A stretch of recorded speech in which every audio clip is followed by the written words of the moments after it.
campground never felt right. One campsite looked like someone had just left, but no one had been there in days. Another part of the trail had a register full of names, with no exit times, and the ranger working the station kept giving the same quiet warning. Don't sign the register. These are 7 camping stories where something in the woods felt quietly wrong, and sometimes the people who know the rules refuse to explain them.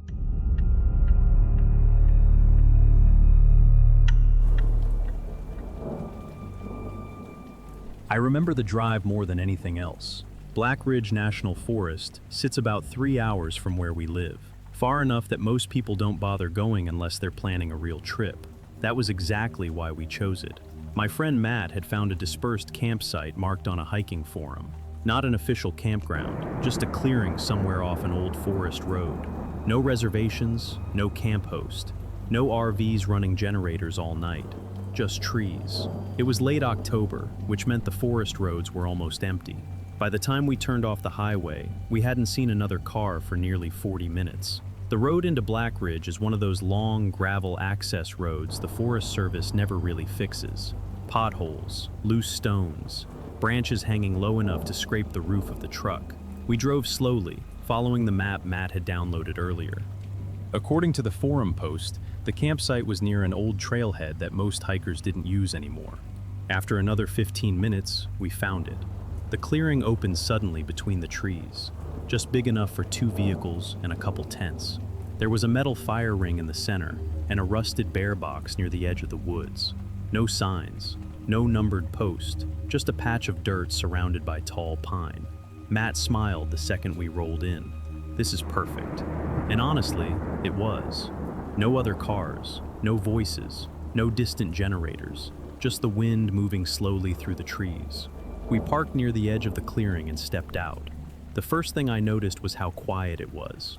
Not silent, just quiet in that deep forest way where every small sound feels louder than it should. Boots on gravel, the creak of the truck door, branches shifting somewhere high above us. Matt walked over to the fire ring while I grabbed our packs from the back of the truck. "You see this?" he called. I walked over. Inside the fire ring was a pile of ash and half-burned wood. That wasn't unusual. People leave fire pits like that all the time. But the ash wasn't pale gray like old ash usually is. It was darker, clumped together, like it had gotten wet recently. Matt nudged one of the logs with his boot. A small piece broke apart and fell into the pit. "Looks like someone was here not too long ago," he said. I shrugged. "Probably this morning." That made sense. This kind of spot wasn't exactly secret. Someone could have camped there the night before and left early. Still, something about the clearing felt a little strange. Not wrong, just used. Near the tree line on the far side of the clearing, I noticed something lying in the dirt. A plastic water bottle. The label was still bright blue. I picked it up. It was empty, but it didn't look like it had been sitting there very long. No dirt inside. No faded plastic. Matt glanced over while setting down the tent bag. "People leave trash everywhere," he said. He wasn't wrong. National forests are full of little reminders that humans have passed through. Old cans, broken gear, forgotten food wrappers. I tossed the bottle into the back of the truck and started helping him set up camp. The sun was already dropping behind the ridge line, and the temperature in the forest was falling fast. Within half an hour, we had the tent up and the stove going. The clearing grew darker as the trees swallowed the last of the light. By the time we finished cooking, the forest had settled into that slow, nighttime rhythm. Wind in the branches, the crackle of the fire, and nothing else. At least that's what I thought at the time. The temperature dropped fast once the sun disappeared behind the ridge. That's something you notice quickly when camping in the mountains. The warmth leaves all at once, like someone opened a door somewhere in the forest and let the cold in. Matt threw another piece of wood onto the fire. Sparks rose into the dark branches above us. "You hear that?" he said suddenly. I listened. For a moment there was nothing except the wind sliding through the pine trees. Then somewhere deeper in the forest, a branch snapped. It wasn't loud, just the clean, sharp sound of dry wood breaking. Probably a deer. Black Ridge was full of them. Still, the sound felt closer than I expected. Matt shrugged and sat back down. "Animals," he said. We finished eating and sat around the fire for a while longer, watching the flames burn low. The forest around us was almost completely dark now. Out here, once the fire dies down, you realize how little light there really is. No streetlights, no houses, no distant traffic. Just the small circle of orange light from the fire. Everything beyond that circle disappears into black trees. Eventually, Matt stood up and stretched. "I'm crashing," he said. We kicked dirt over the fire until only faint embers remained and crawled into the tent. For a while, I stayed awake listening to the forest. That's another strange thing about camping. When you're in a house, silence feels normal. In the woods, silence feels wrong. You expect to hear things: wind, insects, small animals moving through leaves. That night, the forest sounded almost careful, like everything was trying not to make noise. I must have drifted off eventually, because the next thing I remember was waking up suddenly. At first, I didn't know why. The tent was completely dark. My phone said it was a little after 1 in the morning. Beside me, Matt was breathing slowly in his sleeping bag. Then I heard it again, a faint crunch. Gravel, not leaves, not branches, gravel. The parking area where we had left the truck was covered in loose gray stones. Anyone walking across it would make that exact sound. Crunch, then another step, crunch, slow, measured. I lay there for a moment, listening carefully. Maybe someone had pulled in late and I just hadn't heard the truck. But that didn't make sense. Gravel roads are loud. Engines echo through the trees. We would have heard a vehicle coming from half a mile away. Another step, closer this time. Crunch. Matt shifted slightly beside me. "You hear that?" he whispered. Yeah. We both stayed completely still. The footsteps continued across the gravel for a few seconds, then stopped. Right outside the tent. Not at the edge of the clearing, not near the truck. Right outside the tent. For a long moment there was nothing. No movement, no breathing, no voice. Just the quiet weight of someone standing there in the dark. I waited for the sound of a zipper, or a flashlight beam cutting through the fabric. Instead, the footsteps began moving again, slowly, deliberately, circling the campsite. Crunch, crunch, crunch. The sound faded as whoever it was moved toward the tree line. Matt leaned closer. "Maybe another camper?" he whispered. Maybe, but neither of us believed it. Because if someone had actually arrived at the campsite, there would have been a truck. And when I had gone to sleep earlier, there hadn't been a single pair of headlights anywhere in the forest. I stayed awake after the footsteps faded. Out in the forest, the dark feels different once you know someone might be standing in it. You start listening harder than usual. Every small sound feels important. For a few minutes there was nothing, just the quiet hum of wind moving slowly through the trees. Then something brushed against the side of the tent. Not a loud hit, more like fabric shifting slightly. I held my breath. Matt did the same. The tent wall moved again, very gently, as if someone outside had dragged their fingers across the nylon. A slow line, from one corner of the tent to the other. Neither of us spoke. My mind tried to come up with a normal explanation. Maybe a branch, maybe the wind. But the trees around the campsite weren't close enough to touch the tent, and the wind had already died down. Then it happened again. The same slow movement, fabric stretching softly under pressure. Whoever was outside wasn't pushing the tent. They were tracing it, like they were trying to feel its shape in the dark. Matt leaned closer to me. "You awake?" he whispered. "Yeah." Another pause. Then the gravel crunch returned. This time, much slower. One step, then another. Whoever it was walked away from the tent and stopped near the truck. I heard the faint sound of metal, a soft tap, like someone touching the side of the vehicle. Matt whispered again. "Should we look?" I hesitated. Every instinct told me not to open the tent, but lying there imagining someone walking around our campsite felt worse. I slowly reached for the zipper. The sound of it opening seemed impossibly loud. The forest air slipped into the tent, cold and damp. I pushed the flap aside just enough to look out. The clearing was darker than I expected. The fire pit had gone completely black. The truck sat where we left it. No headlights, no interior light, no movement. For a moment I thought maybe we had imagined everything. Then I noticed something near the parking area. The gravel there looked disturbed, not in one place, in a wide circle, as if someone had been walking slowly around the truck, back and forth, again and again. I scanned the tree line. Tall black trunks stood motionless in the dark. Nothing moved.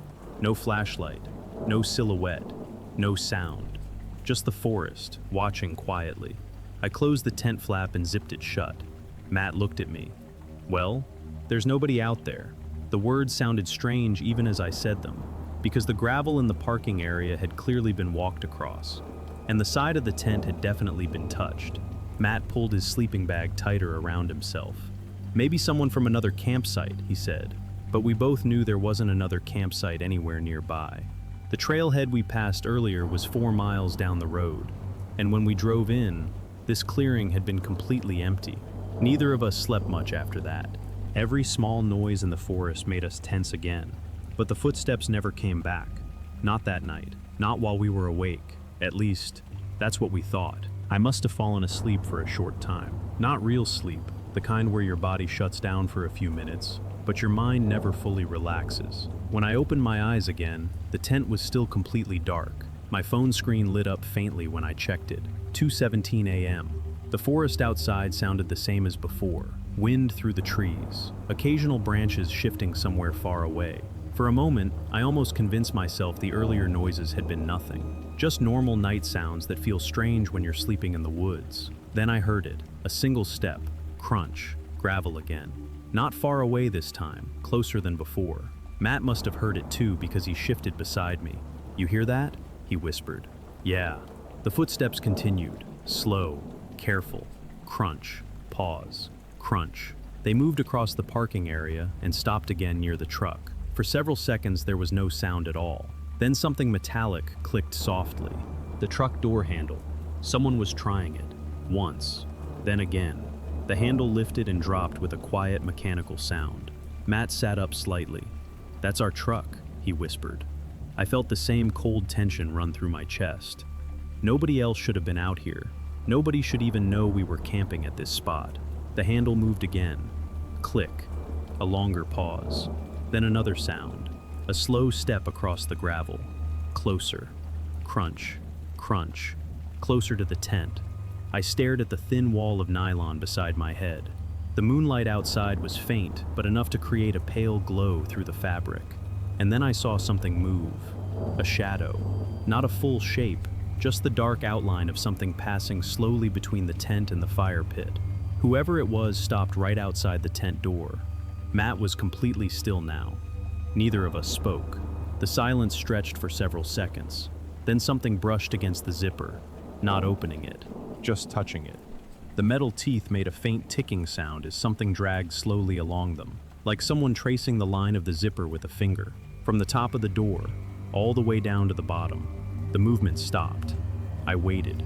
My heart was beating hard enough that I was sure whoever stood outside could hear it. For a long moment, nothing happened. Then the footsteps moved again. Crunch. Crunch. They circled the tent once, slow, unhurried, like whoever it was had all the time in the world.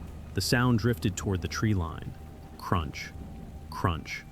Then it disappeared completely into the forest. Matt finally exhaled. What the hell was that? I didn't answer, because there was something else that didn't make sense. When the shadow passed the tent a minute earlier, it hadn't looked like someone walking toward us from the trees.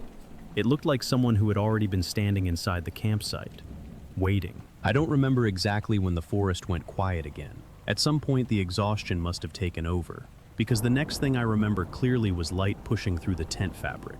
Gray morning light, cold, still. For a few seconds I forgot about everything that had happened during the night. Then Matt sat up beside me. "You awake?" "Yeah." Neither of us said anything for a moment. The silence inside the tent felt heavy. Finally Matt unzipped the door. Morning air rushed in. The forest looked completely normal. Sunlight was just starting to reach the tops of the trees. Thin mist hung low between the trunks. The campsite was empty. No people, no vehicles, nothing moving. Matt stepped out first. I followed him. The fire pit sat exactly where we left it, a dark circle of cold ash. The truck was still parked in the same spot on the gravel. Matt walked over to it immediately. He tried the door handle. Locked. No scratches, no broken glass. "Nothing," he said. I nodded, but my attention had already shifted to the ground. The dirt around our tent had been soft from the cold night air. That made the marks easy to see. Footprints, Several of them. They circled the tent slowly, forming an uneven loop in the dirt. Some were deeper than others, as if whoever made them had stopped several times. Right at the entrance of the tent door, the prints stopped for a moment, then continued around the backside of the tent. Matt noticed them too. Those ours? I shook my head. No. Our boot prints were easy to recognize. Wide tread patterns from hiking boots. These were different, narrower, almost like someone wearing thin shoes or sneakers. Matt followed the prints with his eyes. They moved away from the tent and toward the truck, then circled the truck once, exactly where we had heard the gravel moving during the night. From there, the prints led toward the edge of the campsite, the tree line. We both walked slowly in that direction. About 10 feet before the trees, the dirt turned to thick pine needles. The footprints stopped there. Matt looked into the forest. Dark trunks stretched in every direction. No trail, no path. Nothing that looked like a campsite nearby. If someone walked out there, Matt said quietly, we would have heard them. I didn't answer, because there was something else that didn't make sense. I walked back toward the tent again, back to where the footprints had started, right beside the fire ring. That was where the first clear print appeared, not coming from the trees, not coming from the road, just there, as if someone had stepped into the campsite from nowhere. I stood there staring at it for a long moment. Matt eventually broke the silence. You thinking what I'm thinking? Yeah. He kicked a small rock across the dirt. Let's pack up. Neither of us said much while we loaded the truck. The forest had returned to its normal daytime sounds. Wind, birds, distant branches shifting. But every time I looked at the campsite, I kept thinking about those footprints, about where they started, and about the fact that the ash in the fire pit had still been damp when we arrived, like someone had used it recently. Someone who might have still been there, watching us set up the tent, waiting for night.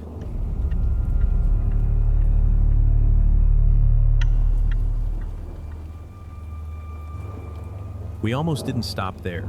The plan that weekend had been simple. Drive up to the Black Ridge trailhead early Saturday morning, hike the ridge loop, and camp somewhere along the forest road for the night. It was late spring, the kind of weekend when everyone suddenly remembers that the mountains exist. Cars had been passing us every few minutes on the highway earlier that morning. Roof racks, kayaks, coolers strapped in truck beds. But once we turned off onto the forest road, everything changed. Within 10 minutes, the traffic disappeared. Tall pine trees closed in on both sides of the gravel road. Dust hung behind the truck like a gray cloud that followed us through the turns. My girlfriend Lauren was looking at the offline map on her phone. There should be a small campground up ahead, she said. Maybe half a mile. Official campground? I asked. Forest Service, but it looks tiny. A few minutes later, we saw the wooden sign. Most of the paint had faded away, but the letters were still readable. Black Ridge Campground. An arrow pointed down a narrow dirt road. I slowed the truck and turned in. The campground appeared suddenly through the trees. It was smaller than I expected. Maybe 10 campsites arranged in a rough loop. A gravel lane ran between them, with short wooden posts marking each numbered site. There was a small bulletin board near the entrance, and one of those metal fee boxes where you drop cash into an envelope. But the place felt quiet. Not empty exactly, just unused. Several of the fire rings were filled with wet leaves. The picnic tables looked weathered and gray from sitting in the open too long. Lauren glanced around. This place looks half abandoned. Probably early in the season, I said. The truck rolled slowly along the loop road. Most of the campsites were empty. No tents, no coolers, no chairs. Just bare dirt pads surrounded by pine needles. Then we saw it. At the very end of the loop, an old white RV sat parked in the farthest campsite. It looked like something from the late 90s. Faded stripes, rust along the lower panels. One small window covered from the inside with a piece of cardboard. Lauren leaned forward in her seat. So someone is here. Looks like it. But something about the RV made me slow the truck even more. No awning out, no camping chairs, no cooler. Most campers leave some kind of gear outside. This one looked sealed up tight. We passed the site slowly. The door of the RV was closed. All the windows were dark. Maybe they're hiking, Lauren said. Maybe. We finished the loop and pulled into one of the empty campsites closer to the entrance. Site number 3. The ground there was flat and clear, and the fire ring actually looked like it had been used recently. Lauren stepped out of the truck and stretched.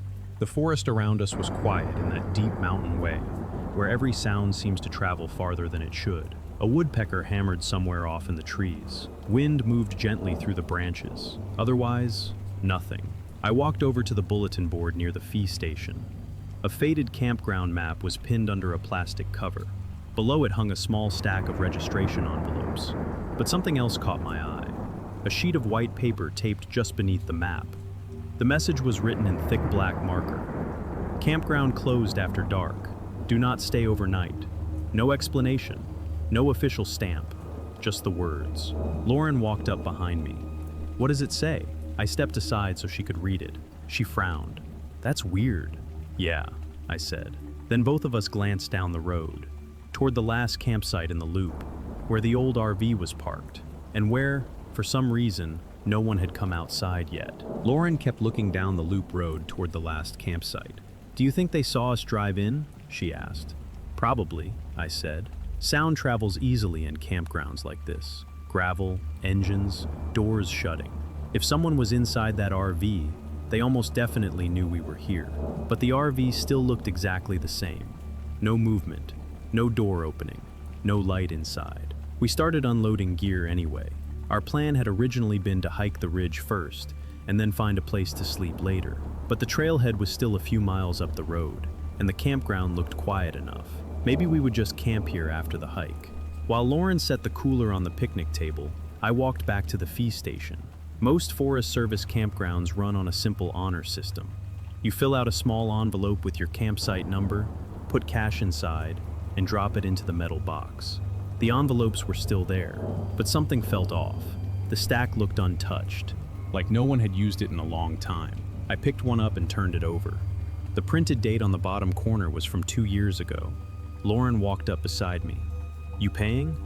I shook my head and held up the envelope. Look at the date. She squinted at it. Huh. Neither of us said anything for a moment. Then a voice came from somewhere behind us. You folks staying here tonight? We both turned around. A man was standing on the gravel road about 20 feet away. He must have come from the direction of the RV, but we hadn't heard him walking. He looked like he was in his 40s, thin, baseball cap pulled low. He wore a faded flannel shirt and hiking pants. Behind him stood a woman about the same age. She kept her arms crossed and didn't say anything. Just thinking about it, I said. The man nodded slowly. You hiking the ridge? Yeah, probably later today. He looked toward the bulletin board, then back at us. You see the sign? I glanced at the paper again. Campground closed after dark. Yeah, I said. What's that about? The man shrugged. Forest Service thing. That was it. No explanation. Lauren spoke up. Is the place actually closed? The man hesitated slightly. Then he gave a small smile that didn't quite reach his eyes. Depends what time you ask. The woman beside him shifted her weight, still silent. Wind moved through the trees behind them. The campground felt even quieter now. I realized something else. When they walked up to us, I hadn't heard the gravel. Not a single step. The man noticed me looking down the road toward their campsite. Our RV's down there, he said. I saw it, I replied. Been here a couple days. Lauren asked, anyone else camping here? The man shook his head. Nope. He looked around the empty campground as if making sure. Then he said something that made the air feel colder. Most people don't stay after dark. The way he said it wasn't like a warning. It sounded more like a statement of fact. Lauren forced a small laugh. Well, we'll probably head up to the trail before it gets late. The man nodded again. Good idea. For a moment, none of us spoke. Then the woman finally looked up. Her voice was quiet. You should probably go before sunset. The man glanced sideways at her. She didn't look at him. She was looking directly at us. Then both of them turned and started walking back down the road toward the RV. This time I listened carefully. And again, I didn't hear a single step on the gravel. Lauren and I decided to hike the ridge before worrying about the campground. The trailhead was only a few miles farther up the road, and the weather was too good to waste the afternoon standing around wondering about a sign. Still, as we packed our day bags, I kept glancing toward the end of the campground loop. The RV hadn't moved. The door was still closed. No lights, no sound. If the couple really had been staying there for a few days, you would expect to see something outside. A chair, a cooler, a pair of hiking boots. But the campsite around the RV looked completely empty, almost staged. Lauren noticed me looking. "You still thinking about that sign?" "Kind of," I said. "And those people?" "Yeah," she shrugged. "Probably just locals who don't like company." That explanation made sense. Some campers really do come out to the mountains specifically to avoid other people. We grabbed our packs and drove up the road toward the trailhead. The hike itself took most of the afternoon. Black Ridge gets its name from the dark stone that runs along the top of the mountain. From the ridge, you can see miles of forest in every direction. By the time we finished the loop and came back down, the sun had already started dropping behind the trees. The light in the forest was turning that dim gray color that happens right before sunset. When we drove back toward the campground, the road felt even quieter than before. No cars, no dust trails, no voices in the distance, just the hum of the engine and the gravel under the tires. Lauren leaned forward as the campground entrance appeared between the trees again. "Still looks empty," she said. We turned into the loop road. Site 3 was exactly the way we had left it, but something felt different. The campground seemed darker now. Not because of the sunset, because none of the campsites had any light at all, and that included the RV. We rolled slowly down the gravel loop. The old white RV sat in the same place at the far end, but now the door was slightly open, just a few inches. No light came from inside, no voices, no movement. Lauren frowned. "That's weird." "Yeah. If someone was staying inside, they would normally have lights on by now. Lanterns, interior lights, something. Instead, the RV looked completely black inside, like an empty shell. We parked back at our campsite. Lauren started setting up the small stove while I walked a few steps toward the road again. From where I stood, I could see the RV clearly through the trees. The door was definitely open now, maybe 6 inches. But nothing moved inside. No silhouette, no shifting shadow, just darkness. A few minutes later, the last sunlight disappeared behind the ridge. The campground dropped into evening almost instantly. The temperature fell with it. Lauren called from the picnic table. "Dinner's ready." I walked back over.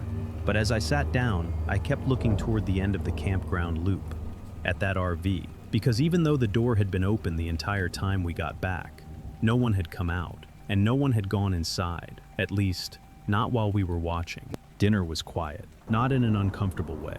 Just the normal quiet you get when you're tired after a long hike and the forest is settling into night. Lauren heated soup on the small stove, while I sat on the edge of the picnic table watching the darkness spread through the campground. The last blue light in the sky faded quickly between the trees. Within minutes, the entire place felt different. During the day, the campground had seemed empty. At night, it felt occupied. Not by people, just by the forest itself. The wind moved through the branches above us, and somewhere far off, an owl called once, and then went silent again. Lauren handed me a metal cup. "You're doing that thing again," she said. "What thing?" Staring at that RV. I hadn't even realized I was still looking in that direction. The door was still open, just a narrow black rectangle facing the road. "Doesn't it seem strange to you?" I asked. "A little," she admitted. "But if those two people really have been camping there a few days, maybe they just turned in early." That explanation made sense, except for one problem. If someone was inside that RV, they hadn't turned on a single light. We finished eating and cleaned up the stove. The campground had gone completely dark now, except for the small beam from my flashlight. Lauren zipped up the tent while I walked the trash bag over to one of the metal bear lockers near the road. Forest Service campgrounds always install those lockers so campers can store food away from bears. The metal doors are heavy and loud when they close. I reached the locker and lifted the handle. The door creaked open. Inside was empty. I dropped the trash bag in and shut the door again. The metal clang echoed farther through the campground than I expected. For a few seconds, everything went quiet again. Then another metal sound answered from somewhere down the road. A hollow bang, like another locker door slamming shut. I turned my flashlight toward the end of the campground loop. The beam cut across empty campsites, fire rings, picnic tables, and finally the far clearing where the RV had been parked. I froze. The campsite was empty. The RV was gone. For a moment, my brain tried to make sense of it. Maybe I had looked in the wrong direction. Maybe the trees were blocking my view. I stepped closer to the road and raised the flashlight higher. The beam swept across the gravel pad again. Nothing. No RV, no tire tracks leaving the site. Just an empty patch of dirt and gravel where the vehicle had been sitting earlier. Lauren's voice came from behind me. "What are you doing?" I didn't turn around. "The RV," I said quietly. "What about it?" I finally looked back at her. "It's gone." She walked over beside me and followed the beam of the flashlight. For several seconds, she said nothing. Then she spoke softly. "Did we hear it leave?" "No, and we would have," she said. She was right. An RV engine starting in a campground this quiet would sound like a chainsaw. We would have heard it instantly. The forest road was gravel too. Driving away would have been even louder. But the campground had stayed completely silent. Lauren looked back down the road one more time. Then she said something that made the air feel colder. Maybe it never left. The wind moved through the trees again, and for the first time that night, I realized the campground was too quiet even for the forest. Neither of us slept well after that. We sat inside the tent for a long time, listening. At first, we expected to hear something that would explain it. An engine starting somewhere in the forest, gravel shifting, headlights cutting through the trees. But the campground stayed completely silent. The empty campsite at the end of the loop remained exactly that, empty. Eventually, the cold pushed us into our sleeping bags. The forest outside settled into its slow nighttime rhythm again, wind in the branches, the distant creak of trees moving. But the silence between those sounds felt heavier than before. At some point, I must have drifted off. The next thing I remember clearly was Lauren shaking my shoulder. Morning light was already coming through the tent. "You hear that?" she whispered. At first I thought she meant another noise in the campground. Then I heard it. An engine, not close, but somewhere down the forest road. A vehicle approaching. We both stepped out of the tent as the sound grew louder.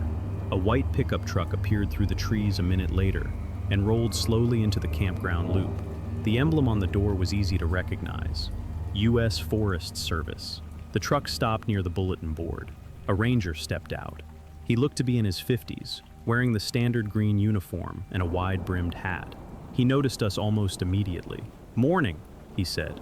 "Morning," I replied. He looked around the campground once, then back at us. "You folks camp here last night?" "Yeah," I said. He frowned slightly. "You see the notice on the board? The one about the campground closing after dark?" "That's the one." Lauren stepped forward. "Is it actually closed?" The ranger rested one hand on the side of the truck. "Seasonal closure. Started 2 weeks ago." He looked toward the empty campsites. "You the only ones here?" I hesitated. Then I pointed down the loop road. "There was an RV parked at the last site yesterday." The ranger followed my gesture.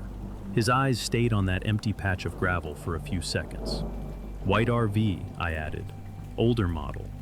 The ranger slowly shook his head. "No one's been registered here since the closure."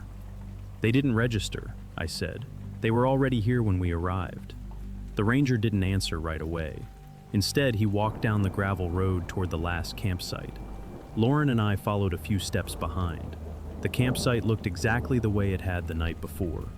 Empty dirt pad, cold fire ring, pine needles covering most of the ground. The ranger knelt near the gravel. He studied something for a moment. Then he stood again. "Strange," he said quietly. "What?" Lauren asked. He pointed at the ground. 2 deep tire impressions were visible in the dirt where the RV had been parked, but they ended abruptly at the edge of the gravel pad. No tracks leading out to the road. No marks where a vehicle had turned. Just 2 dark lines, stopping in the middle of the campsite. The ranger looked back at us. "You sure it was here last night?" "Yes," I said. He stared at the ground again. Then he looked toward the trees. The forest around the campground stood perfectly still in the morning light. Finally, he said something that stuck with me the entire drive home. "This place closes after sunset," he said. "Not because of rules." He paused, then finished the sentence quietly. "Because sometimes things show up here at night that don't leave the same way they came."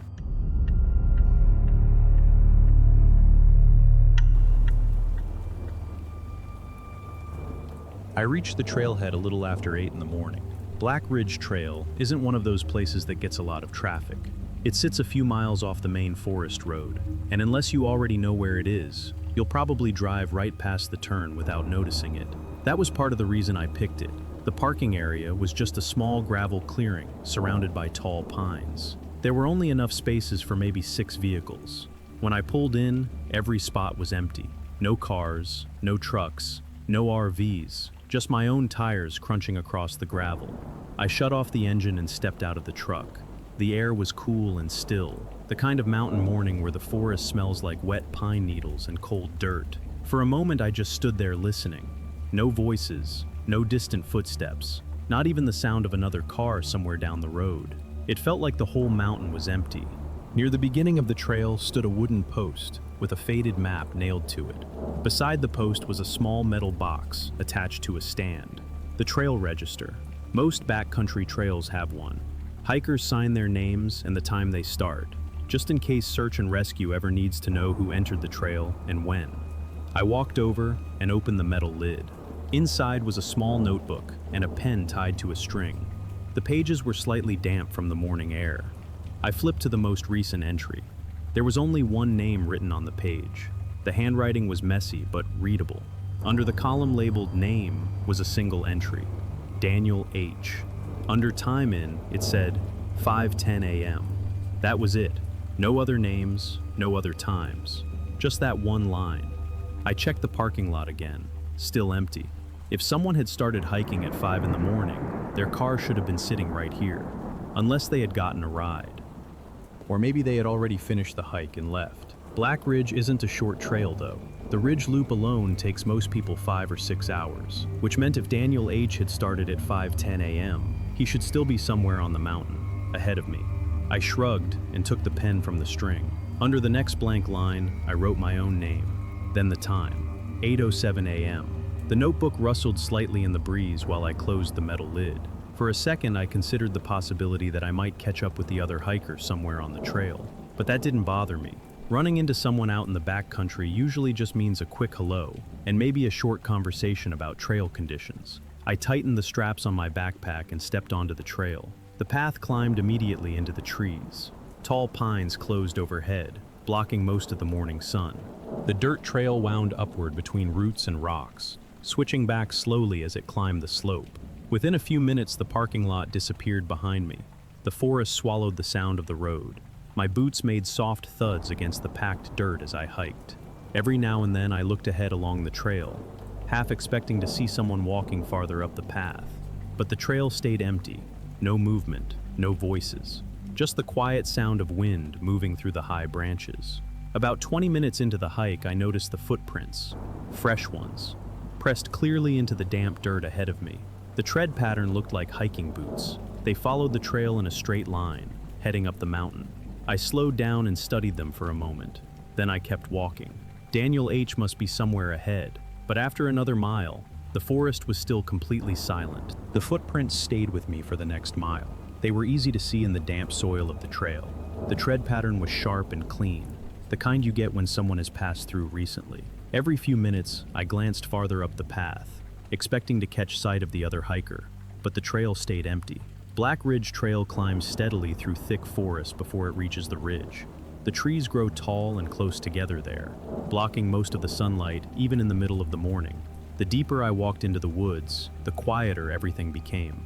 No voices, no gear clinking, no sound of someone ahead pushing through brush, just my own boots against the dirt. About 40 minutes later, the trail curved around a large cluster of rocks and climbed into a long set of switchbacks. That was where something began to feel wrong. I noticed it when I stopped to take a drink of water. The footprints were still there in front of me, but when I turned around to look behind, there were none. The section of trail I had just walked was completely clean. My own footprints were there, pressed clearly into the dirt.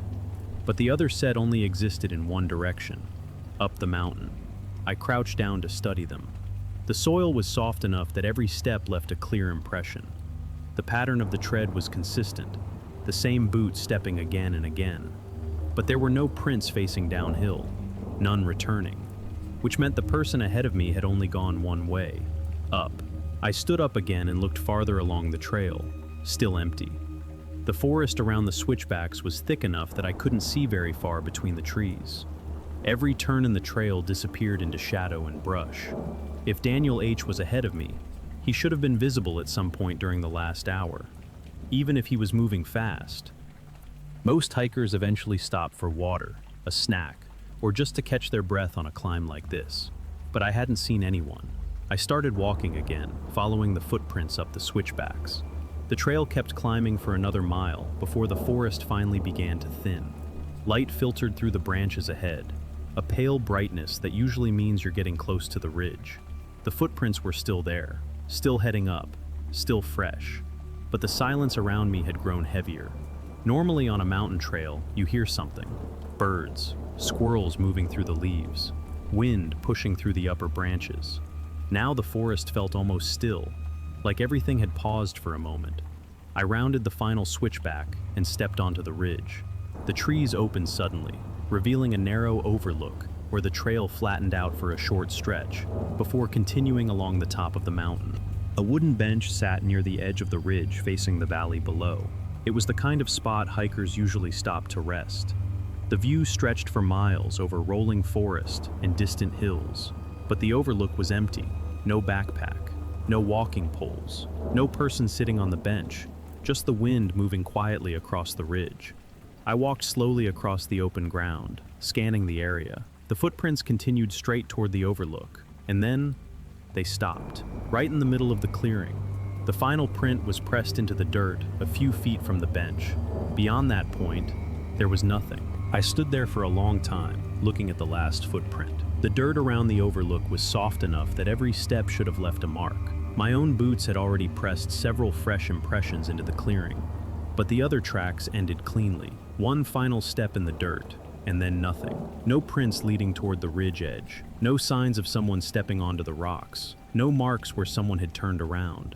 Just empty ground. I walked slowly around the clearing, scanning the dirt and pine needles.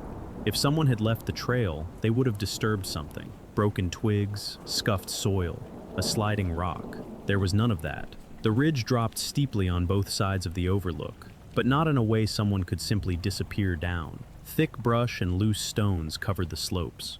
If a person had tried to climb down, the ground would show it. It didn't. I stepped closer to the bench.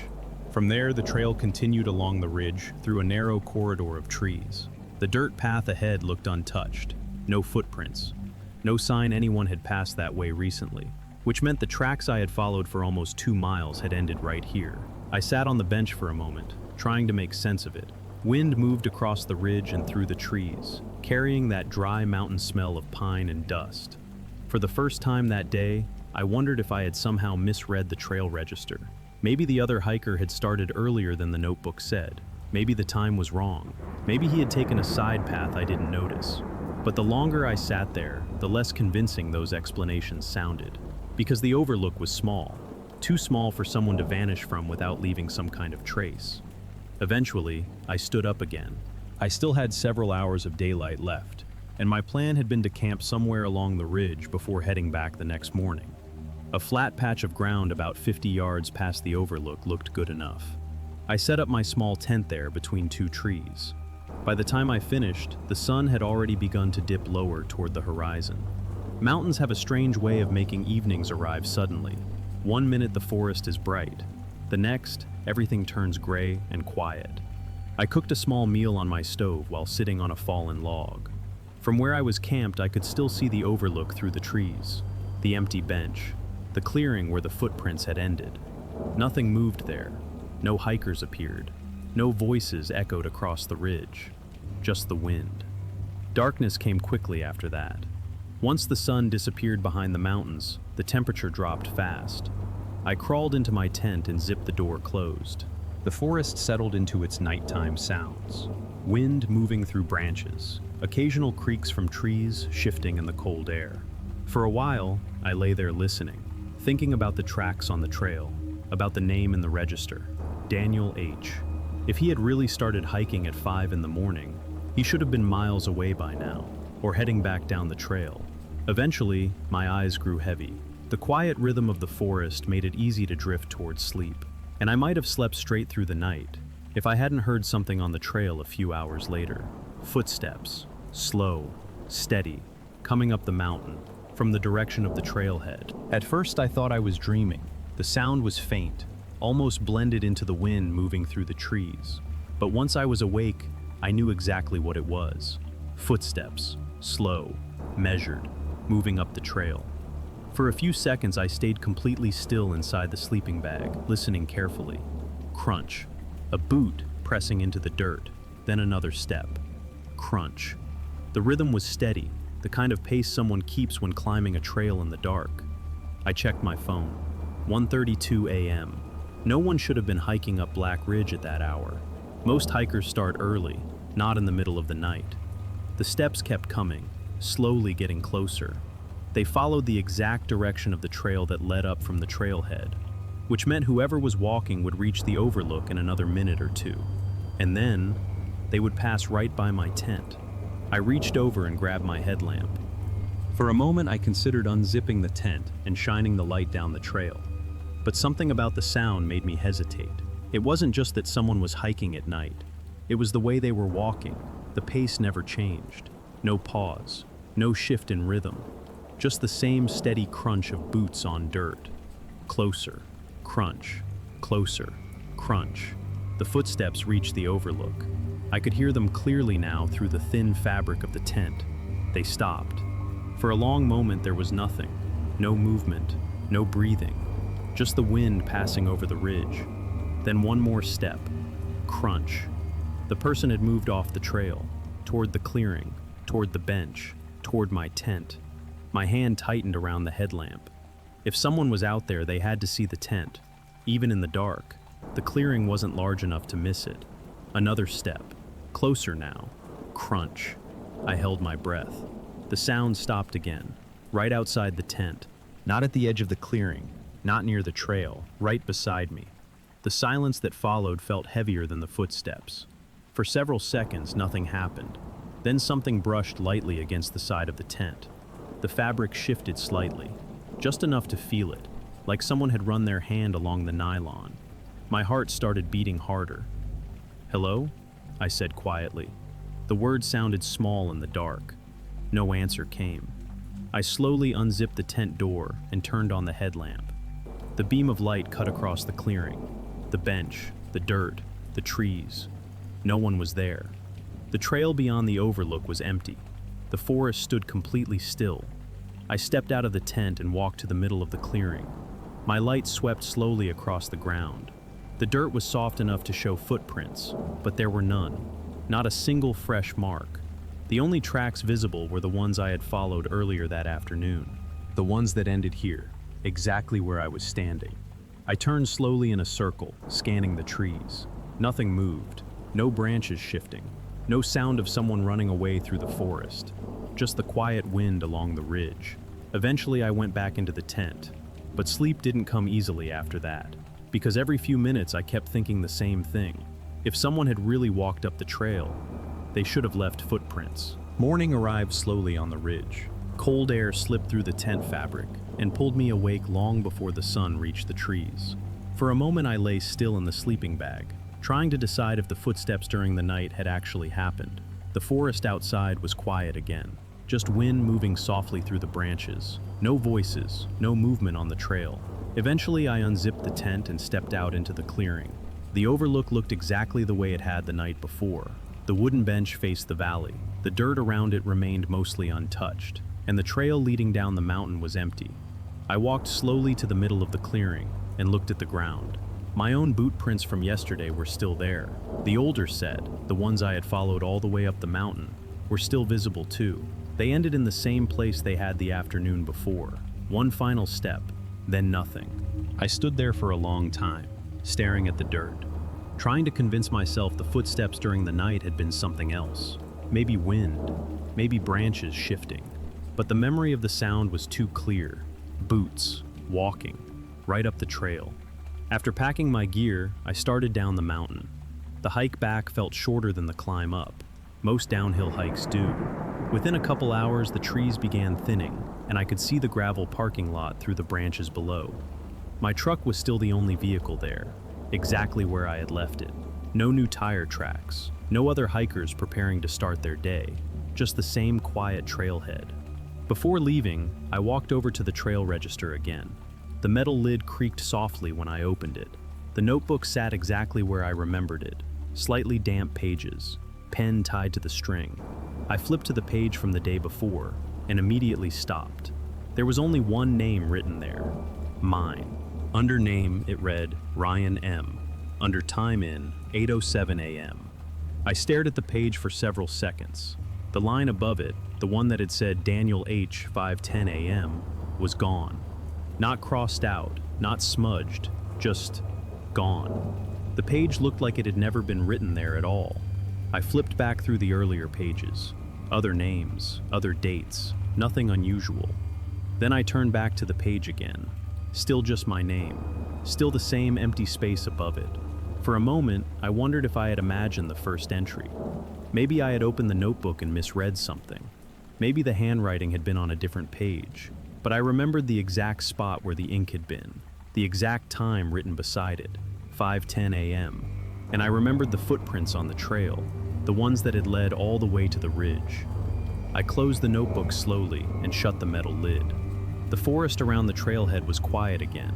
Wind moved through the tall pines above the parking lot. Nothing else. As I climbed into the truck, I looked once more at the trail disappearing into the trees. If someone had signed that register before me, then those footprints on the mountain made sense. But if the register was right now, then I had spent the entire day hiking behind someone who had never been there.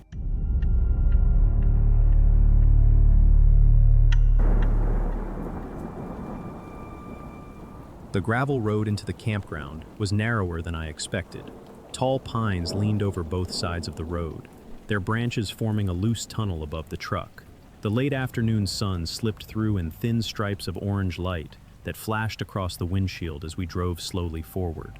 A weathered wooden sign appeared beside the road, Raven Creek Campground. Below it was a smaller board with site numbers and arrows pointing deeper into the forest.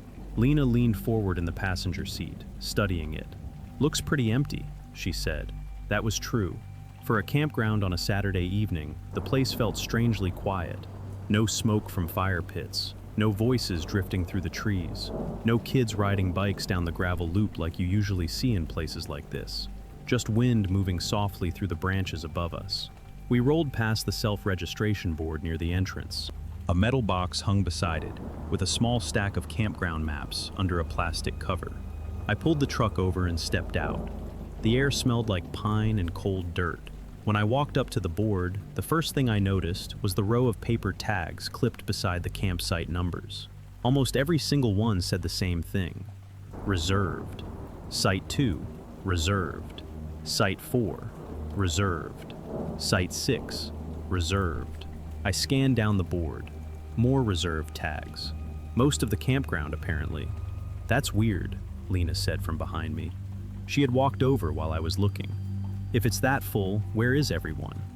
Good question. The gravel loop that circled the campground was completely empty. I could see at least 5 campsites from where we were standing, and none of them had tents or vehicles. No campers, no trailers, not even folding chairs around the fire rings. I picked up one of the campground maps and unfolded it. There were 23 sites total in Raven Creek. According to the reservation tags, more than half of them were already taken, but the forest around us looked abandoned. "Maybe people just haven't shown up yet," I said. That seemed like the most reasonable explanation. A lot of campers arrive after dark, especially if they're driving a long distance. Still, it felt strange. Lena shrugged. "Well, if it's reserved, we should probably find one that's open."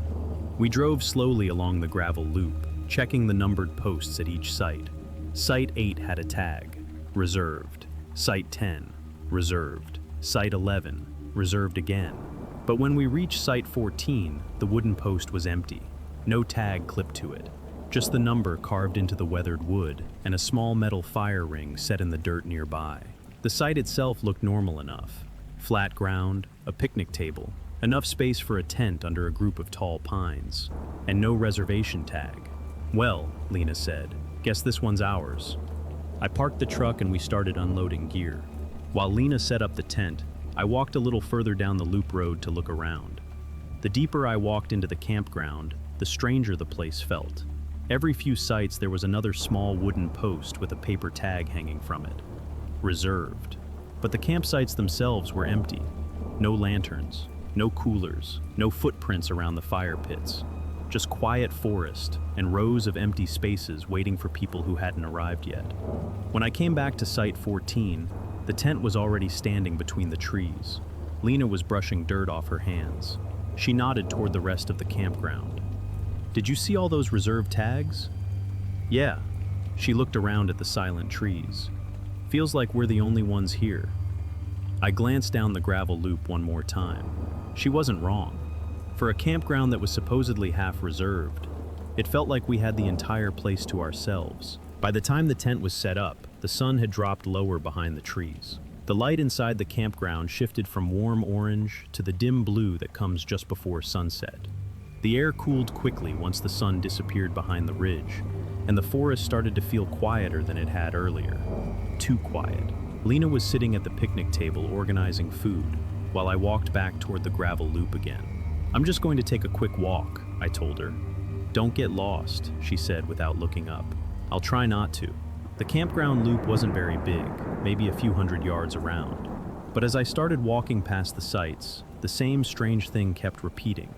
Reserved, reserved, reserved. Each campsite had a small wooden post with the site number carved into it. Clipped beneath the number was a paper tag inside a thin plastic sleeve. Every tag said the same word in bold black letters. Reserved. What made it stranger was how empty the campsites were. At Site 11, the fire ring was filled with cold gray ash that looked like it hadn't been touched in days. At Site 12, the picnic table was covered with a thin layer of pine needles. Site 13 had a reservation tag too, but the ground around the fire ring was completely undisturbed. No footprints, no tire tracks, nothing that suggested someone had set up camp there recently. I stopped beside one of the posts and looked more closely at the tag. Under the word reserved, there were smaller handwritten details. Name, number of campers, date. The handwriting caught my attention immediately. Every tag used the exact same handwriting. Neat block letters, almost identical spacing. I walked to the next site and checked that tag too. Same handwriting, same pen, same style of lettering. It looked less like a group of campers making reservations, and more like one person had filled out every single tag. Site 3, 2 campers. Site 7, 3 campers. Site 12, 1 camper. Site 15, 2 campers. But there were still no tents, no lanterns, no vehicles parked along the road. Just empty campsites waiting in the quiet forest. The wind moved gently through the trees overhead, making the reservation tags flutter slightly against the wooden posts. I stood there for a moment longer, staring at them. Something about it felt wrong. Campgrounds get reserved all the time. That part wasn't unusual. But campers usually show up before dark, and sunset was only a few minutes away. When I got back to Site 14, Lena had already started a small fire. The flames cracked softly inside the metal ring. She looked up when I walked into the clearing. "So? Almost every site is reserved." She raised an eyebrow. "But still no people?" "Still no people." Lena glanced out through the trees toward the rest of the campground. "Maybe a group is coming tonight," she said, "like a late arrival thing." "Maybe." I sat down across from her and stared at the fire for a moment. The flames flickered against the surrounding trees, casting moving shadows across the forest floor. For the first time since arriving, the campground didn't feel peaceful. It felt like we had arrived too early, like we had set up camp in a place that was waiting for someone else. The campground grew darker faster than I expected. Once the sun disappeared behind the ridge, the trees swallowed most of the remaining light. By the time Lena finished washing the cooking pan with a little bottle of water, the entire campground was sitting in deep blue shadow. The fire was the only real light around our site. It crackled softly in the metal ring, sending small sparks up into the air before they disappeared in the darkness above the trees. Lena stretched her arms and yawned. "Long drive," she said. "I think I'm going to sleep early." "Yeah," I said. "Probably a good idea." By 10:30, the tent was zipped closed and Lena was already asleep inside. The campground felt even quieter now.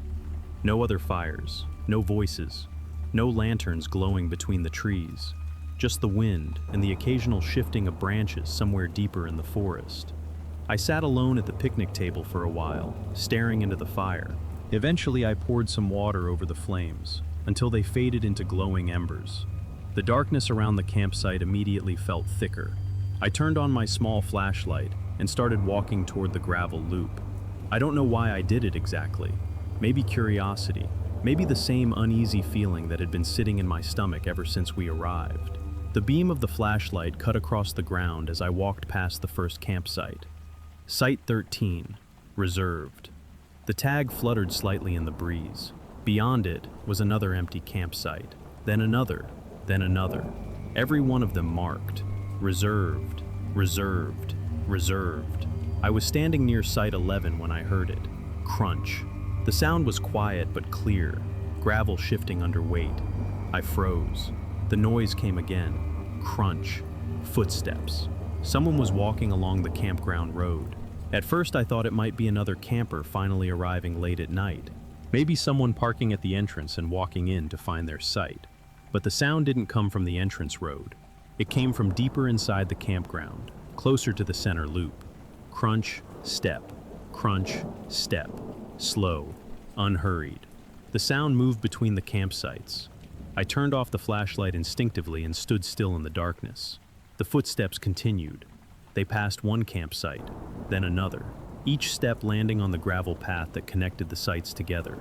I slowly lifted the flashlight again and clicked it back on. The beam swept across the trees, across the picnic tables, across the empty fire rings. No one.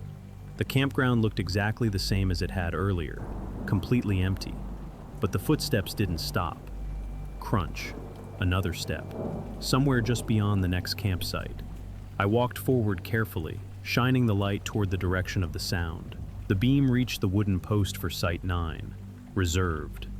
The ground around it was empty. The gravel road beyond it stretched into darkness. And yet the footsteps continued moving, passing the next campsite, then the next. Like someone walking from one reserved site to another, checking them, one by one. I felt the back of my neck tighten, because the direction of those steps was slowly turning toward the far side of the loop, toward Site 14, toward our tent. The footsteps stopped. Not suddenly, they just ended. One moment the slow crunch of gravel was moving along the loop road, drifting from campsite to campsite. The next moment the sound simply wasn't there anymore. The silence that followed felt heavier than the noise had. I stood there for several seconds, holding the flashlight in front of me, listening carefully. Nothing. No breathing. No branches snapping. No sound of someone walking away through the forest. Just the wind moving high above the trees. My first instinct was to go back to the tent and wake Lena. But something about the pattern of those footsteps kept bothering me. They hadn't been wandering randomly. They had been moving in a path, from one reserved site to the next. And the direction they were going led toward our campsite. I turned the flashlight back on and started walking again. Site 9, reserved. Site 10, reserved. The plastic sleeve around the tag rattled softly when the wind touched it. The campground road curved slightly ahead, leading back toward the entrance area where the self-registration board and the campground map were posted. The beam of my flashlight reached the wooden information board after a few seconds. A laminated campground map was stapled to the center. I stepped closer and held the light steady so I could see the layout. The map showed all 23 campsites arranged around the loop road. Small numbered squares marked each site. I pulled the folded campground map from my pocket and compared it with the board. Then I started checking the numbers in my head. Site 3, reserved. Site 7, reserved. Site 9, reserved. Site 11, reserved. My stomach tightened a little as I realized something. Those numbers weren't random. They formed a shape. I lifted the flashlight higher and traced the sites with my finger along the map. One, then another, then another. Each reserved site connected to the next like points on a rough circle. A ring of campsites around the outer edge of the campground. And right in the middle of that ring was Site 14, our site. For a moment I just stared at the map, trying to convince myself I was overthinking it. Campground reservations happen all the time. Families choose sites close to each other. Groups reserve several spots in the same area. But the pattern on the map didn't look like a group choosing neighboring sites. It looked like a boundary, a circle drawn around one single campsite. Behind me, gravel shifted again. Crunch. I froze. The sound came from somewhere along the loop road, closer than before. Much closer. Another step. Crunch. The footsteps had started again, but this time they weren't moving from site to site anymore. They were walking directly toward the center of the campground, toward Site 14, toward the tent where Lena was sleeping, and toward the exact middle of the circle on that map. I didn't run. I wanted to. Every instinct in my body told me to turn around and get back to the tent as fast as possible. But something about the slow rhythm of those footsteps kept me frozen in place beside the campground map. Crunch. Another step. Somewhere on the gravel loop behind me. Closer. The sound moved past one campsite, then another, heading straight toward the center of the campground, toward Site 14, toward Lena. I forced myself to move. I turned away from the map and walked quickly back down the road, keeping the flashlight pointed ahead of me. The beam bounced slightly with each step. The campground still looked empty. Rows of silent campsites, wooden posts, reservation tags moving gently in the wind. Crunch. The footsteps were now somewhere behind me on the road, still coming closer, still moving at the same calm, steady pace. When our campsite came into view, the tent was exactly where we had left it. The small shape sat between the trees, dimly lit by the weak beam of my flashlight. I walked faster. By the time I reached the edge of the clearing, the footsteps stopped again. I turned quickly and shined the light down the road. Nothing. The gravel path stretched through the trees without a single person on it. No shadow moving, no shape between the trunks, just the quiet forest. I stood there for another moment, listening, but the sound didn't return. Eventually, I stepped back into the campsite and zipped open the tent. Lena stirred slightly inside her sleeping bag. "You okay?" she murmured. "Yeah," I said quietly. "Just checking something." She mumbled something and rolled over. Within seconds, she was asleep again. I stayed awake for a long time after that, but the footsteps never came back. Morning arrived slowly through the trees. Gray light filled the campground as birds started calling somewhere deeper in the forest. The air felt colder than the night before. Lena stretched when she stepped out of the tent. "Coffee?" she asked. "Please." While she heated water on the small camping stove, I walked back toward the gravel loop one more time. The first thing I noticed was the wooden post at Site 13. The reservation tag was gone. I stopped. The plastic sleeve that had been clipped beneath the site number wasn't there anymore. Just the bare wooden post. I walked to the next campsite. Site 12, no tag. Site 11, no tag. My stomach tightened. I moved faster now, checking the posts one by one as I went around the loop. Every single reservation tag was gone. The campground looked exactly like it would if no one had reserved anything at all. When I reached the entrance again, the self-registration board looked different too. The entire row of paper tags that had been clipped there the day before had disappeared. Only the campground maps remained. Lena walked up behind me holding 2 cups of coffee. "What are you looking at?" she asked. "The reservation tags," I said. "What about them?" "They're gone." She glanced at the board. "Maybe the ranger picked them up this morning." Maybe. But something about that explanation didn't sit right. When we left Raven Creek Campground later that morning, we stopped at a small ranger station about 10 miles down the highway. A middle-aged ranger sat behind the desk reading paperwork. I asked him a simple question. "Does Raven Creek take reservations?" He looked up. "Raven Creek?" "Yeah." He shook his head. "That place hasn't used reservations in years." I felt the same tight feeling return to my stomach. Then why were there reservation tags on half the campsites? The ranger stared at me for a moment. Then he said something that didn't make the feeling go away. "You're not the first camper who's asked that." When we drove away from the station, I kept thinking about the campground map, about the circle of reserved sites, about Site 14 sitting right in the center, and about the slow footsteps moving around the loop during the night. Because if Raven Creek never used reservations, then someone else must have placed those tags there. Someone who wanted every campsite around ours to stay empty.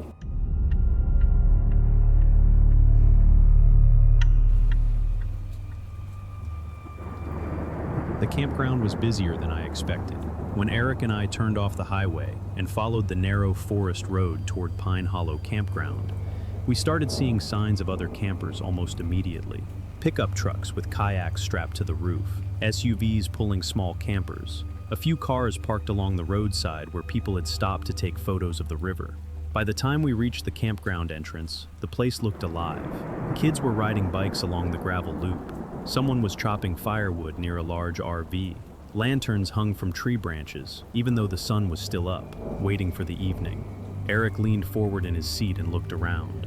"Looks like we barely made it," he said. He was probably right. Most of the campsites already had tents or campers set up. Smoke from early campfires drifted slowly between the trees, mixing with the smell of pine and cooking food.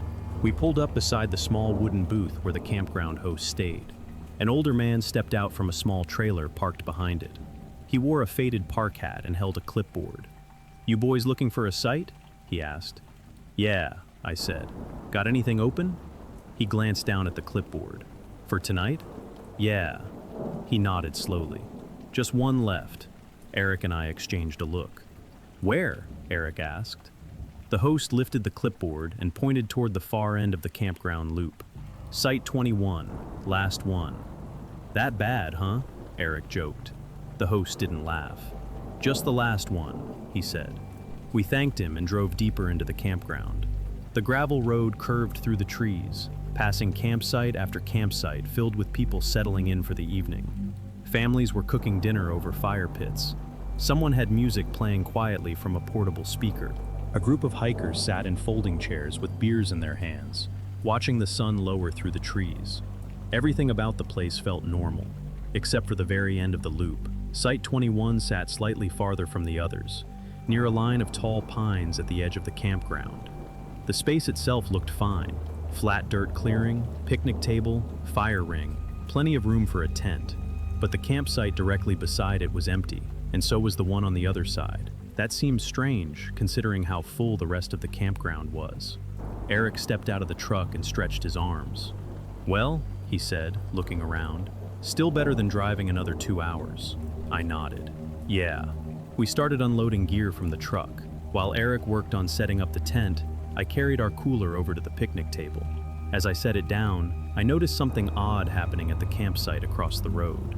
A family was sitting around their fire pit, a couple with 2 kids. They had folding chairs arranged in a circle, and the fire had just started catching on the logs. One of the adults glanced toward our campsite. Then he leaned over and quietly moved his chair.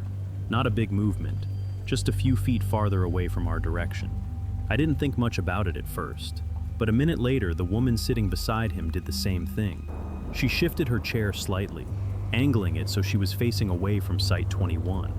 I watched them for another moment before turning back toward Eric. "Something weird?" he asked. "Not sure," I said. Eric finished staking the last corner of the tent and stood up. He looked around the surrounding campsites for a few seconds. Then he frowned. "Dude." "What?" He nodded toward the gravel path running between the campsites. "Have you noticed something?" I followed his gaze. Campers were walking through the campground the way people usually do in the evening. Couples heading toward the restrooms. Kids running between sites. Someone carrying a bag of firewood down the loop road. But every person walking along the path did the same thing when they reached our area. They slowed down slightly, looked toward Site 21, then walked around it. Not across our campsite, not through the space beside it, around it, like they were avoiding stepping too close to it. Eric watched another group pass by and raised an eyebrow. "Are people avoiding us?" I looked at the path again. Another couple approached from the far end of the loop. They walked normally until they reached the space beside our campsite. Then they quietly stepped off the path and took a wider route through the trees before rejoining the trail on the other side. I frowned. "Maybe they just want privacy," I said. Eric looked unconvinced. "Yeah," he said slowly. "Maybe." The strange thing was that nobody said anything about it. If the campsite had some kind of problem, you'd expect someone to mention it. Campers talk to each other all the time. They ask where you're from, how long you're staying, whether the fishing is any good. But no one came over to Site 21. They just kept their distance. Eric and I finished setting up the rest of our gear, while the sun slowly dropped behind the trees. The air cooled quickly once the light started fading, and the campground began shifting into its nighttime rhythm. More campfires lit up around us, Lanterns hung from tree branches. Someone nearby started grilling something that smelled like burgers. A radio played soft country music from somewhere down the loop road. Everything looked exactly like a normal campground evening, except for the space around us. After a while, Eric sat down on the picnic bench and opened a can of soda. "All right," he said. "Now I'm definitely noticing it." "Noticing what?" He nodded toward the gravel path again. "Watch." A man carrying a bundle of firewood walked toward our section of the campground. He followed the path until he reached the area beside our campsite. Then he slowed. He looked toward Site 21. Not at us exactly, more like at the ground behind our campsite. Then he stepped off the path and walked several yards through the trees before joining the trail again on the other side. Eric raised his eyebrows. "See?" I watched another camper approach from the opposite direction, a woman walking a golden retriever. The dog started trotting toward our campsite like dogs usually do when they see new people. But the woman gently tugged the leash. The dog stopped. She guided it around the far edge of the clearing instead, like she didn't want it anywhere near the campsite. "That's weird," I said quietly. Eric leaned back against the table. "You think something happened here?" "Like what?" "I don't know," he said. "Maybe someone got hurt here before." That thought stayed in the back of my mind while we started our own fire. The fire pit at Site 21 looked normal enough. Just a metal ring set into the dirt like every other campsite. Eric stacked a few pieces of wood inside and lit them with a small starter cube. The flames caught quickly. Soon we had a steady fire going, the orange light flickering across the trees around us. Across the road, the family I'd noticed earlier was still sitting around their fire, but their chairs were now facing slightly away from our direction. Not in an obvious way, just enough that they weren't really looking towards Site 21 anymore. At one point, the younger kid stood up and started walking toward our campsite with a stick in his hand. He didn't even make it halfway across the road. His father called his name immediately. The kid stopped, turned around, and walked back. Eric noticed that too. "All right," he said slowly. "That's not normal." "What do you mean?" No parent pulls their kid back that fast unless they already know something. The campground slowly grew darker as the last of the sunlight disappeared. Lanterns glowed between the trees. Firelight flickered across tents and RVs. Conversations drifted quietly through the air.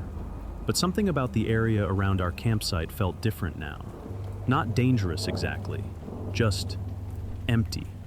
Like there was a bubble around Site 21 that nobody wanted to step into. I stared out toward the path again. Two hikers walked past carrying headlamps and trekking poles. They followed the trail until they reached the same invisible line everyone else seemed to notice. Then they quietly stepped off the path, walked around the clearing, and continued on their way. Eric shook his head. "Dude." "Yeah." He leaned forward slightly. "You see that spot behind the campsite?" I turned and followed where he was pointing. Behind our tent was a small patch of ground near the tree line. It looked darker than the rest of the clearing, like the dirt had been disturbed there at some point. "What about it?" I asked. Eric stared at it for a moment. "That's the part nobody walks near." I watched the area carefully for a while. He was right. Everyone avoided the entire campsite, but they especially avoided that one spot behind it. By the time it was fully dark, the campground had settled into the kind of quiet rhythm that only happens in the woods. The loudest sounds were the fires, wood popping, someone laughing at a joke from another campsite, a zipper closing somewhere in the dark. Eric and I sat beside our own fire for a while, just watching the flames burn down into glowing coals. The air had cooled enough that the warmth from the fire felt good against our legs. Across the road, the family we had noticed earlier was still awake. The parents were talking quietly, while the kids roasted marshmallows. Their fire flickered between the trees, lighting their campsite in warm orange light. Everything looked normal, except that none of the light from their fire reached our campsite. Not literally, but it felt that way. Site 21 seemed darker than the rest of the campground. I leaned back on the bench and looked toward the path again. Campers were still walking around, heading to the restroom building or returning to their tents. Headlamps moved slowly through the trees like small floating stars, and every single one of them avoided our campsite. Not just the path now, the entire clearing. Eric noticed it too. "Okay," he said quietly. "That's not just in my head anymore." "No," I said. It's not. We sat there watching for a few minutes. A couple walked past holding flashlights. When their beams reached the edge of Site 21, both lights shifted slightly away from the clearing. Not dramatically, just enough to avoid shining directly toward the campsite. Eric frowned. That's weird. Yeah. Another camper passed by a few minutes later, heading toward the restroom building with a towel over his shoulder. He slowed down when he reached our campsite, looked directly at us, then asked a question that made my stomach tighten a little. You guys staying in that site tonight? Eric nodded. Yeah. The man paused for a second, like he wanted to say something else. Then he just shrugged slightly. Huh, he said, and kept walking. Eric watched him disappear down the trail. All right, he said quietly. That guy definitely knows something. I stared into the fire for a moment. Maybe. But even as I said it, I was starting to feel something strange myself. Not fear exactly, just the growing sense that we were sitting somewhere we weren't supposed to be. The longer we stayed there, the more obvious it became that the rest of the campground was carefully avoiding our little corner of it. At one point, a group of teenagers walked past laughing loudly.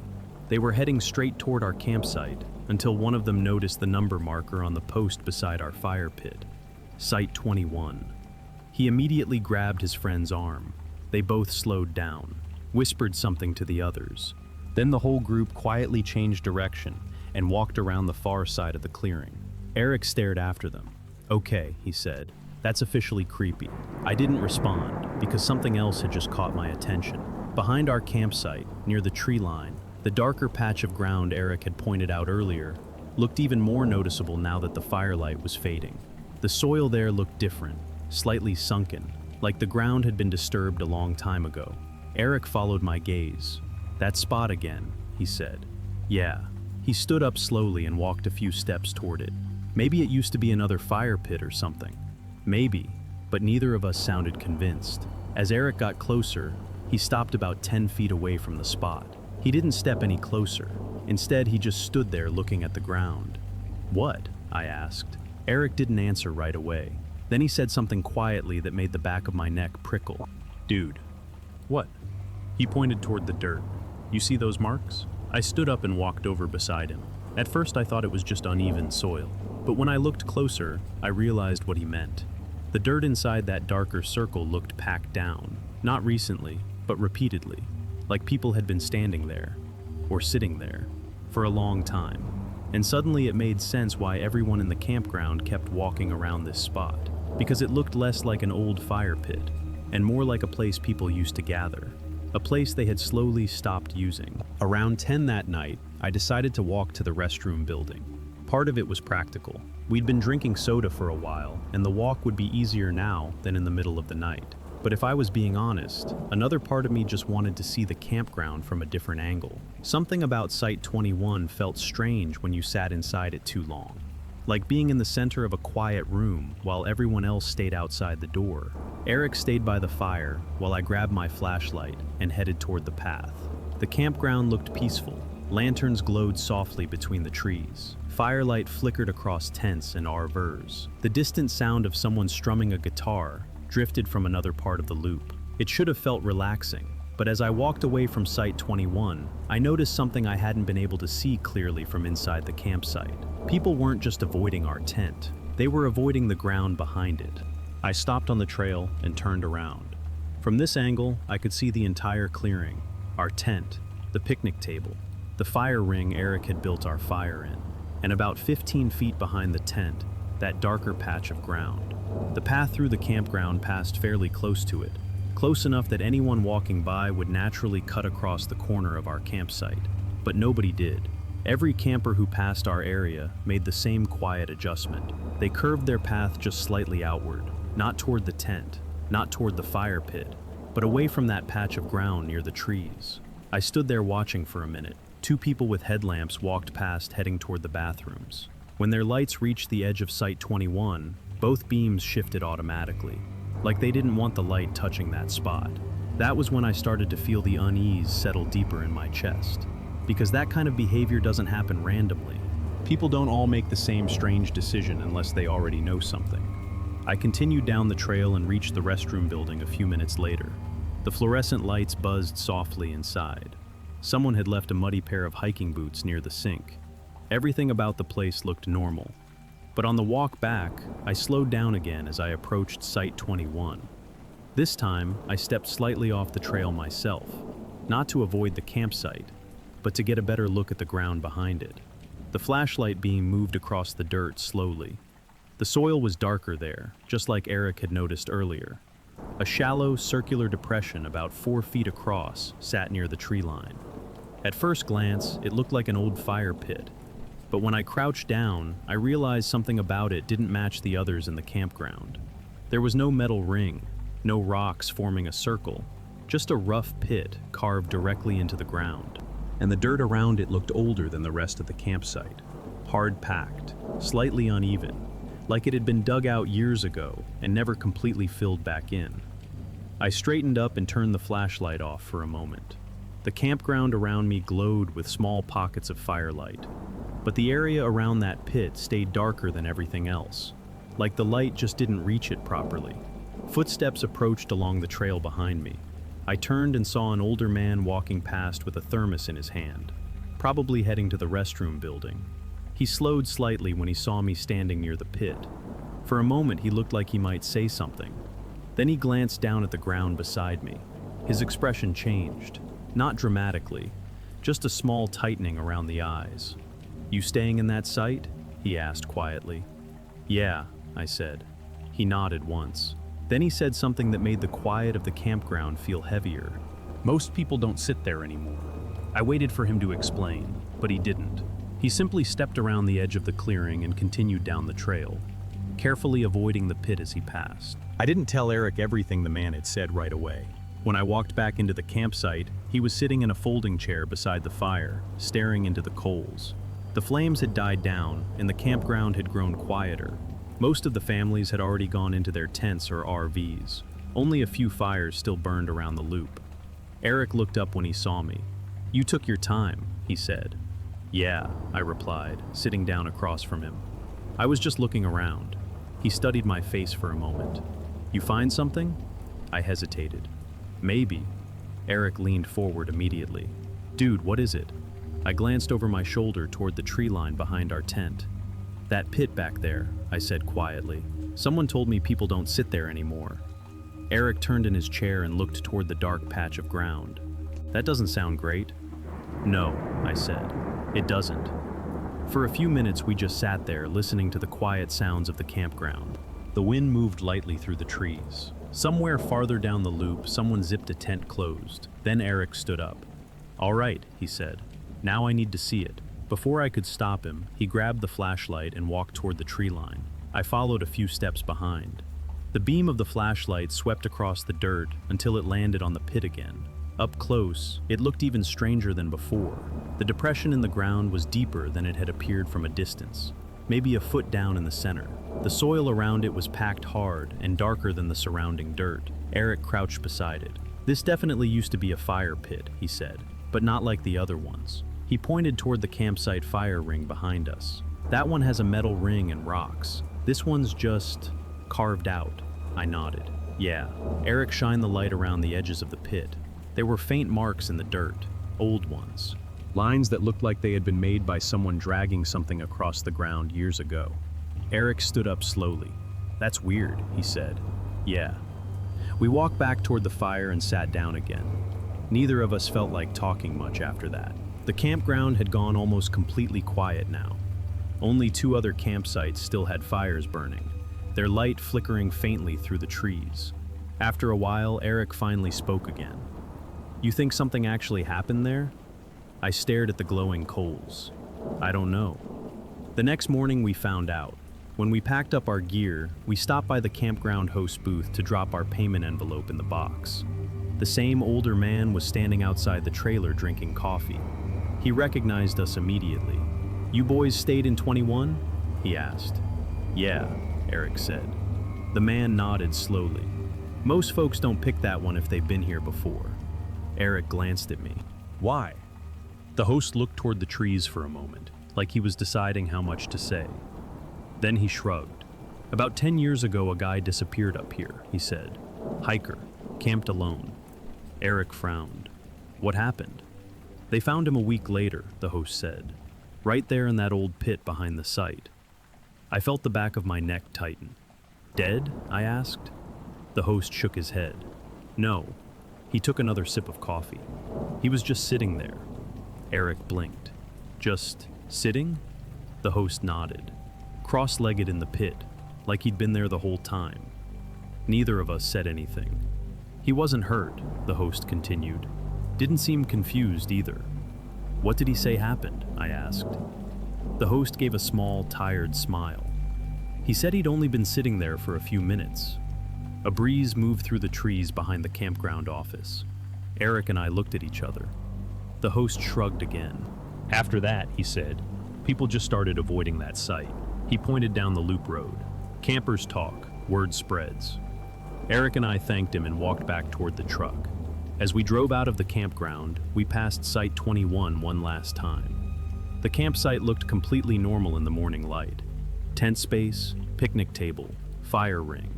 But even in daylight, the path beside it curved slightly away from the clearing, like the campground itself had slowly learned to walk around that spot.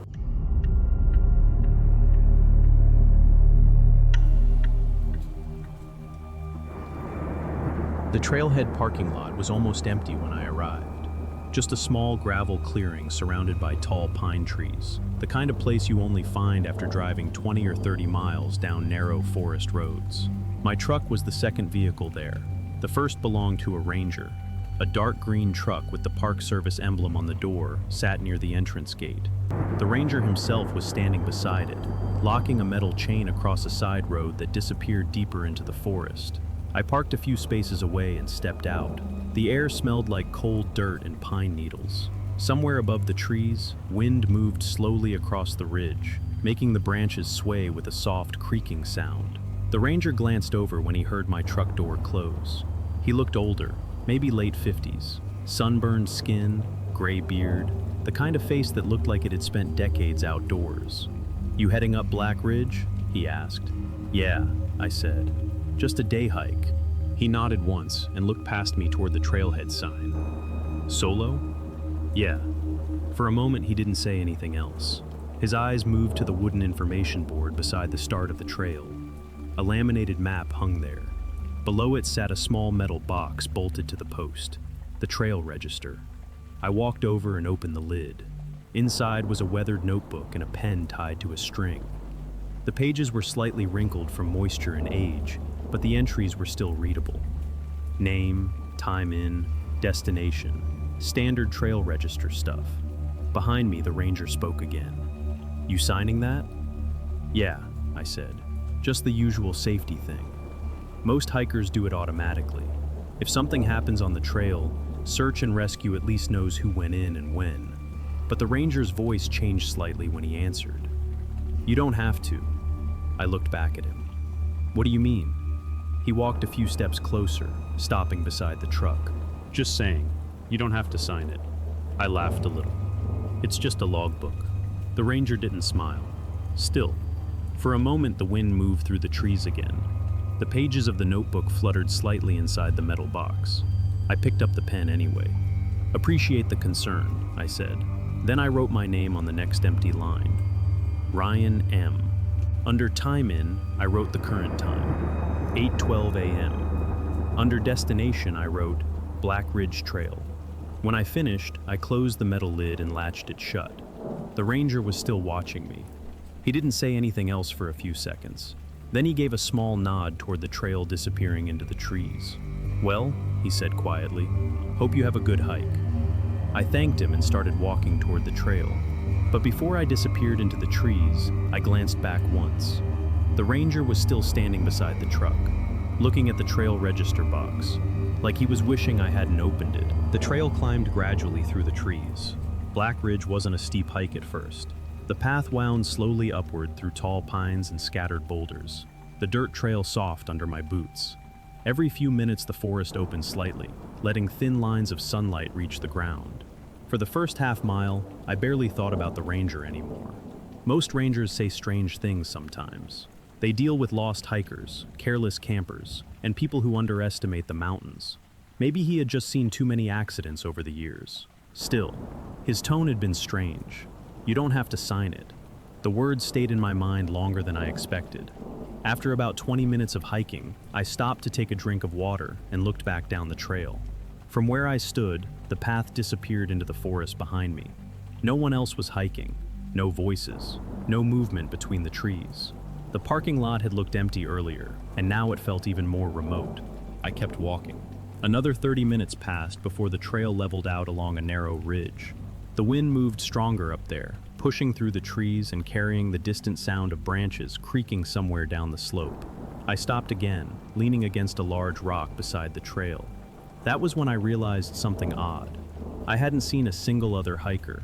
Not unusual on some trails, but the register had suggested otherwise. A thought crossed my mind. I opened my backpack and pulled out the small trail map I had grabbed earlier. Black Ridge had only one main trail. Anyone who signed the register before me should have been somewhere ahead on this path, unless they had turned around. Or unless. I shook the thought away and kept hiking. Another mile passed before I reached a small clearing where the trail split briefly around a fallen tree. A wooden trail marker stood beside the path. Carved into the wood with a knife were a few initials and small scratched names. Hikers do that sometimes, even though they're not supposed to. Most of the markings were old, weathered, faded, but one of the names looked newer. The letters were deeper and cleaner than the others. I stepped closer and brushed a little dirt away from the wood. The name read, Daniel. Just that, no last name. The carving felt recent. The edges of the cuts hadn't been worn smooth by weather yet. For a moment I just stared at it. Then the memory of the trail register surfaced again. Daniel H., 5:10 a.m. The wind moved across the ridge again, pushing through the branches above me. I glanced down the trail ahead, still empty. Then I turned and looked behind me. The forest path stretched back through the trees without a single person on it, which meant something simple. If Daniel had signed the register at 5:10 that morning, and if he had taken the same trail, then by now I should have caught up to him. But the trail ahead of me remained completely quiet. I stood there beside the trail marker, longer than I expected. The name carved into the wood looked fresh, not something scratched years ago and worn down by rain and wind. The edges of the letters were still sharp. Daniel. The wind moved through the trees again, making the branches creak softly above the ridge. For a moment, I told myself it didn't mean anything. People carve names on trails all the time.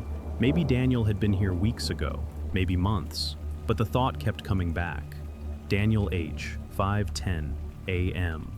If he had really signed the register that morning, he should have been somewhere ahead of me, and yet the trail was empty. I kept walking. The path narrowed as it climbed along the ridge. Trees grew thinner here, replaced by scattered rock and patches of dry grass. Through the gaps, I could see miles of forest stretching out below the mountain. After another 10 minutes, I heard something behind me. Crunch. The sound was faint, boots pressing into dirt. I stopped immediately. The forest went quiet again. I turned slowly and looked down the trail. Nothing. The path curved between the trees and disappeared around a bend about 50 yards away. No movement, no hikers coming up the mountain, just wind moving through the branches. For a moment I stayed there listening. Then I shook my head and started walking again. Probably a falling branch, I told myself. Or a small animal. The mountains are full of noises that sound bigger than they really are. But about 5 minutes later, it happened again. Crunch. A step. Clear this time. I froze. The sound had come from directly behind me. I turned again. The trail was still empty. The same quiet curve through the trees. No person walking toward me. No figure stepping out from behind the rocks.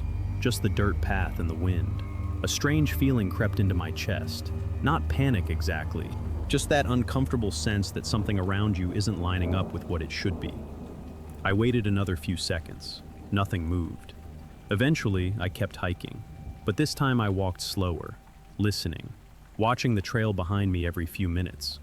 The sound didn't return for a while. The ridge narrowed further ahead, forcing the trail into a tight corridor between tall rocks and dense pine trees. The forest grew darker there, the sunlight barely reaching the ground. Then the sound came again. Crunch. One step. Not far away. Close enough that if someone had taken that step, they should have been visible on the trail behind me. I turned again. And once again, there was no one there. The sound didn't follow me after that, at least not for a while. The ridge eventually widened again, and the trail curved toward a rocky overlook that faced the valley below. I stopped there for a few minutes, mostly to calm the strange tension that had started building in my chest. From the overlook, I could see miles of forest stretching in every direction. The morning sun had climbed higher now, lighting the mountains in pale gold. Nothing moved down there, just trees, wind, and distance. For a moment, I wondered if I had imagined the footsteps entirely. Maybe loose gravel shifting when I stopped. Maybe echoes bouncing off the rocks. Mountains can play tricks on sound. Still, the memory of those steps had felt too precise, too deliberate. I checked my watch. 11:47 a.m. I had been hiking for almost 4 hours. If someone else had entered the trail after me, they should have caught up by now. And if Daniel had entered at 5:10 that morning, then he should have been far ahead on the ridge, unless he had turned back. That thought stuck with me as I began walking down the trail again. The hike back toward the trailhead felt shorter than the climb up. Downhill usually does. Within an hour, the trees thickened again and the path widened. The forest started looking familiar. Then I saw the wooden information board through the trees. The trailhead. The gravel parking lot came into view a few seconds later. My truck was still there, and now the ranger's truck was gone. The clearing was completely empty. Wind pushed lightly across the gravel lot as I stepped out of the trees. For a moment, I considered leaving immediately, just getting in the truck and driving away. But curiosity pulled me back to the register box again. I walked over and opened the metal lid. The notebook was still there, the same wrinkled pages, the same pen tied to the string. I flipped to the page I had written on earlier that morning. My name was still there. Ryan M. 8:12 a.m., Black Ridge Trail. But something else had changed. Below my entry, there was another line. I stared at it for several seconds before my brain fully processed what I was seeing. Name, Ryan M. Time out, 5:40 p.m. The handwriting was neat, careful, the exact same style as the entry above mine. Daniel H. I hadn't written it. I hadn't even returned to the trailhead until just now. But someone had signed me out of the trail, and whoever had written it had used the exact same handwriting as Daniel. For a long moment, I just stared at the page. The notebook rested inside the metal box exactly the way I had left it that morning. The paper was slightly wrinkled from moisture. The ink from my entry had dried, a little into the fibers. Ryan M. 8:12 a.m., Black Ridge Trail. That part was real. I remembered writing it. But the line beneath it didn't belong there. Ryan M. 5:40 p.m. Time out. The handwriting was careful, neat, the same narrow letters and steady spacing that appeared above my entry. The exact same style as the name written earlier on the page, Daniel H. I slowly ran my finger along the paper. The ink was dry, which meant whoever had written that line had done it before I arrived back at the trailhead. Wind moved across the gravel parking lot behind me, carrying the smell of pine and dust through the clearing. The trees around the lot swayed gently, their branches creaking against each other. For a moment, I looked around the empty lot. No cars, no hikers, no ranger truck. Just my vehicle sitting alone near the edge of the gravel. I closed the metal lid of the register box and stood there thinking. The ranger's warning came back to me again. You don't have to sign it. At the time, it had sounded like an odd suggestion. Now it felt more like a warning. I climbed into my truck and drove down the narrow forest road toward the ranger station I had passed earlier that morning. The drive took about 15 minutes. The small building sat beside the road in a clearing, with a wooden sign out front and a gravel lot with a couple of government vehicles parked beside it. The same ranger was inside when I walked through the door. He looked up from a desk covered with paperwork. "You make it back already?" he said. "Yeah." I stepped closer to the counter. "I have a question about the Black Ridge Trail Register." His expression didn't change much. "What about it?" I explained what I had seen, the entry, the timeout, the handwriting. While I spoke, he listened quietly with his arms folded across his chest. When I finished, he didn't respond right away. Instead, he reached for a drawer beside his desk and pulled something out, another notebook, older. The pages were yellowed and worn. He set it on the counter and opened it to a page near the middle. "Take a look at that," he said. The page held several old entries from years earlier. Different names, different dates. But one of them stood out immediately, Daniel H. The handwriting was the same narrow lettering I had just seen in the trail register. My stomach tightened. "What happened to him?" I asked.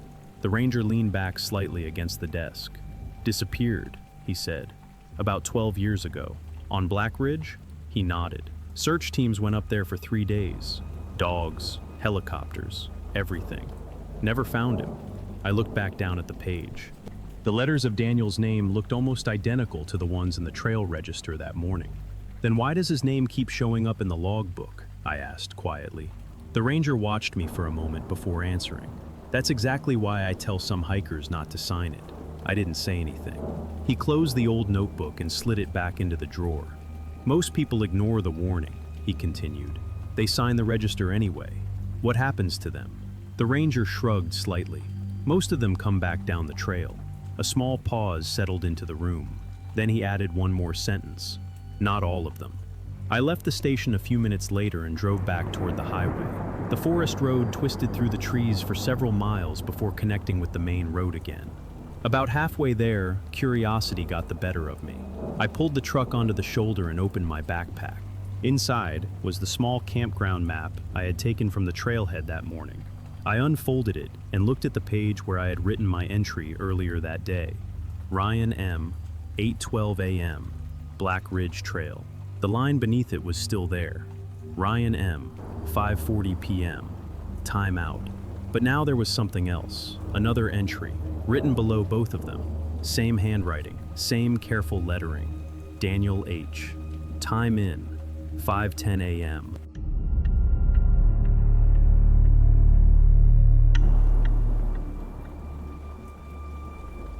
I arrived at the campground later than I expected. The sun was already dropping behind the tree line when my truck rolled through the entrance road, the tires crunching slowly over gravel. The forest here was thick, tall pines packed so close together that the light faded earlier than it should have. I had planned to start the hike before sunset. That clearly wasn't happening anymore. A small wooden ranger station stood just past the entrance. The building looked more like a cabin than an office. One porch light was on, casting a warm, yellow glow across the gravel parking area. I parked beside a dusty pickup truck and stepped out. The air smelled like pine and cooling dirt. Somewhere deeper in the campground, I could hear faint voices and the crackle of campfires. As I walked toward the ranger station, the screen door creaked open. An older ranger stepped onto the porch. He wore the usual park uniform, though the shirt looked older and faded from years of sun. His hat sat low over his eyes as he studied me for a moment. "You heading out on the East Trail?" he asked. I nodded. "That's the plan. Overnight loop." He looked at the backpack slung over my shoulder, then glanced toward the forest road that disappeared into the trees. "You camping here tonight first?" "Yeah," I said. "Then I'll start early in the morning." The ranger leaned one shoulder against the doorframe. "Trailhead's about half a mile down that road," he said, pointing behind me. "There's a register box there." I nodded again. Every trail had one of those. A small metal box with a notebook inside where hikers wrote their names before entering the backcountry. Search and rescue teams used them if someone didn't return. Basic safety procedure. But the ranger didn't stop talking. "If you go out there," he said slowly, "you don't need to sign the register." I blinked. "Sorry?" "You can skip it," he said. I let out a small laugh. That's the first time I've heard a ranger say that. Normally they insisted you sign it. The ranger didn't smile.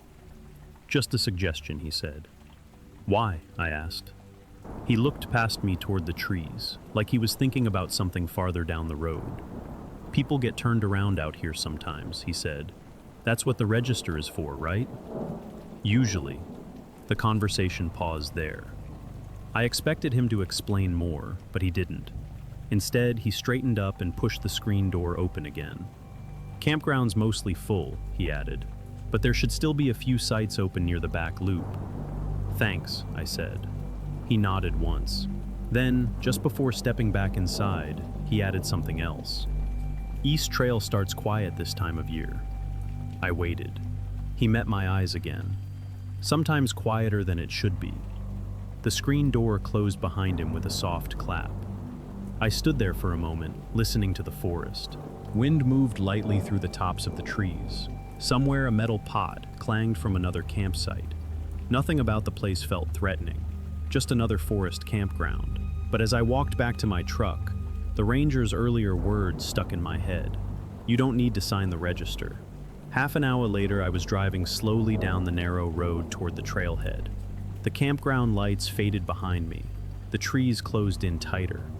Eventually, the road ended at a small clearing with a wooden trail sign and a weathered information board. A metal box was bolted to the post beneath it, the trail register. My headlights washed over the board as I parked. The forest beyond it was completely dark.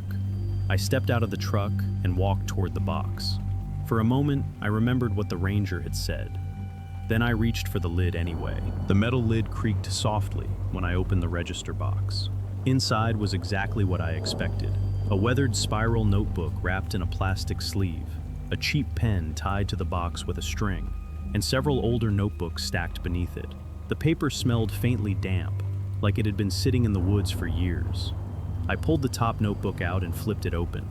Most of the entries followed the same pattern: name, date, time entering the trail. Sometimes hikers added a short note about their route or how long they expected to be out. Normal trail register stuff.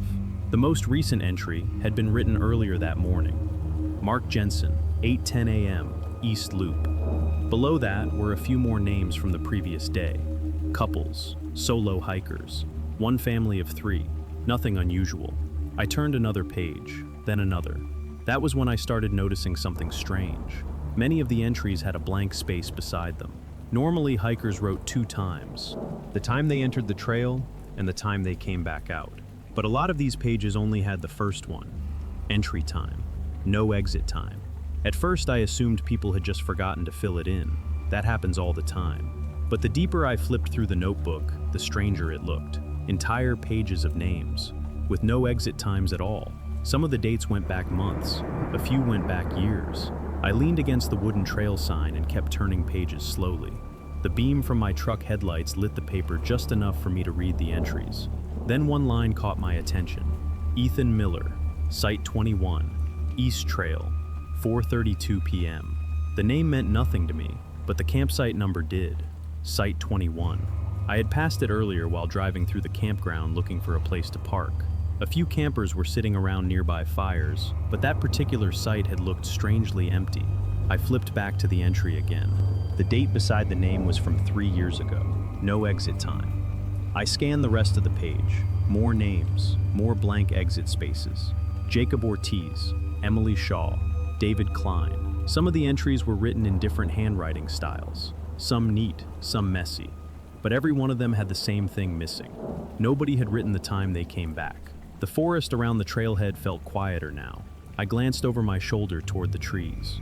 Nothing moved, just the tall, dark trunks and the narrow opening of the trail disappearing into the woods. I looked back at the notebook. For a moment, I remembered the ranger's voice again. You don't need to sign the register. I let out a small breath through my nose. Probably just lazy hikers, I muttered to myself.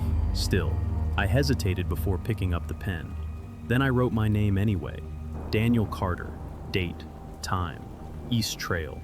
The ink looked fresh and dark against the older, faded entries around it. I stared at the line for a moment, then closed the notebook and slid it back into the metal box. The lid shut with a dull metallic click. The sound seemed louder than it should have been. For a few seconds I stood there listening. The forest remained completely still. Then I turned and walked back toward my truck. As I opened the door and climbed inside, something made me glance one more time toward the trailhead. The register box sat beneath the wooden sign, barely visible in the dim headlights. And for a brief moment, I had the strange feeling that the forest had just noticed my name being added to the list. The East Trail started just beyond the register box. A narrow path cut between 2 tall pines and disappeared into the forest. The ground was packed dirt, scattered with dry needles and small rocks. A wooden sign pointed deeper into the woods, with a faded arrow and the words, East Loop, 6 miles. I grabbed my headlamp from the truck, locked the door, and stepped onto the trail. The campground sounds faded almost immediately. Within 30 seconds, The only noise left was the wind moving high above the trees. The beam from my headlamp swung slowly across the ground as I walked. Roots twisted across the trail like dark veins. Every now and then, a reflective marker nailed to a tree flashed briefly in the light. The forest felt older out here, thicker, like fewer people came this far. After about 15 minutes of hiking, I reached the first clearing. It looked like an old campsite. There was a fire ring made from loose stones and a flattened patch of dirt where a tent might have been pitched years ago. Grass had started growing through the soil again, but something else caught my attention. A cooler sat beside the fire ring, not brand new, but not ancient either. The plastic was sun-faded and scratched, yet it didn't look like something that had been sitting there for decades. I walked closer and nudged it with my boot. The lid shifted slightly. Inside were a few empty cans and a melted ice pack. No food, no trash bag, just the cooler, left behind. I stood there for a moment scanning the trees. If someone had abandoned their gear out here, they must have come back for the rest of it eventually, right? I continued along the trail.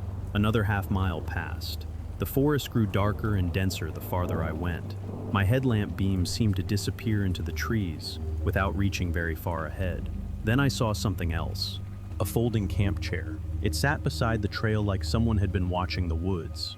The fabric had sagged with age, but the metal frame was still upright. A small lantern hung from a branch above it. The lantern was dead, no batteries. I walked around it slowly. Still no footprints, no tent, no sign that anyone had packed up and left recently. Just the chair, waiting. A cold breeze slid through the trees, and the branches rustled softly overhead. I suddenly realized something. Everything I had seen on this trail looked like people had stopped using it, but had never fully cleaned up after themselves. Coolers, chairs, fire rings, pieces of campsites scattered through the woods, like hikers had slowly faded out of the place over time. After another 10 minutes, I stopped walking. The forest ahead looked even darker, and the trail curved sharply downhill. I checked my watch. I had already been hiking longer than I planned for the evening. Better to head back and start fresh in the morning. I turned around and followed the trail back toward the road. The walk back felt quicker. Soon, the faint glow of my truck headlights appeared between the trees. The trailhead clearing came into view again. The wooden sign, the information board, the metal register box beneath it. I walked over to the box without thinking. Partly curiosity, partly habit. I lifted the lid again and pulled out the notebook. The pages rustled softly in the night air as I opened it to the most recent entries. My name was still there, Daniel Carter. Date, time, East Trail. But another line had appeared beneath it, a fresh one, written in darker ink. Daniel Carter, 7:42 p.m. For a second, my brain refused to process what I was seeing, because I had never written that second line, and the handwriting wasn't mine. For several seconds, I just stared at the notebook. The page moved slightly in the night breeze, but the ink didn't change. The line was still there. Daniel Carter, 7:42 p.m., written in darker ink than the rest of the page. My stomach tightened. I checked the time on my watch, 7:46 p.m., which meant that entry had supposedly been written only a few minutes earlier, but I had been walking back from the trail the entire time. I flipped the notebook back a few pages, checking the earlier entries again. The same names were still there: Ethan Miller, Jacob Ortiz, Emily Shaw. None of them had exit times. For a moment, I considered the most reasonable explanation.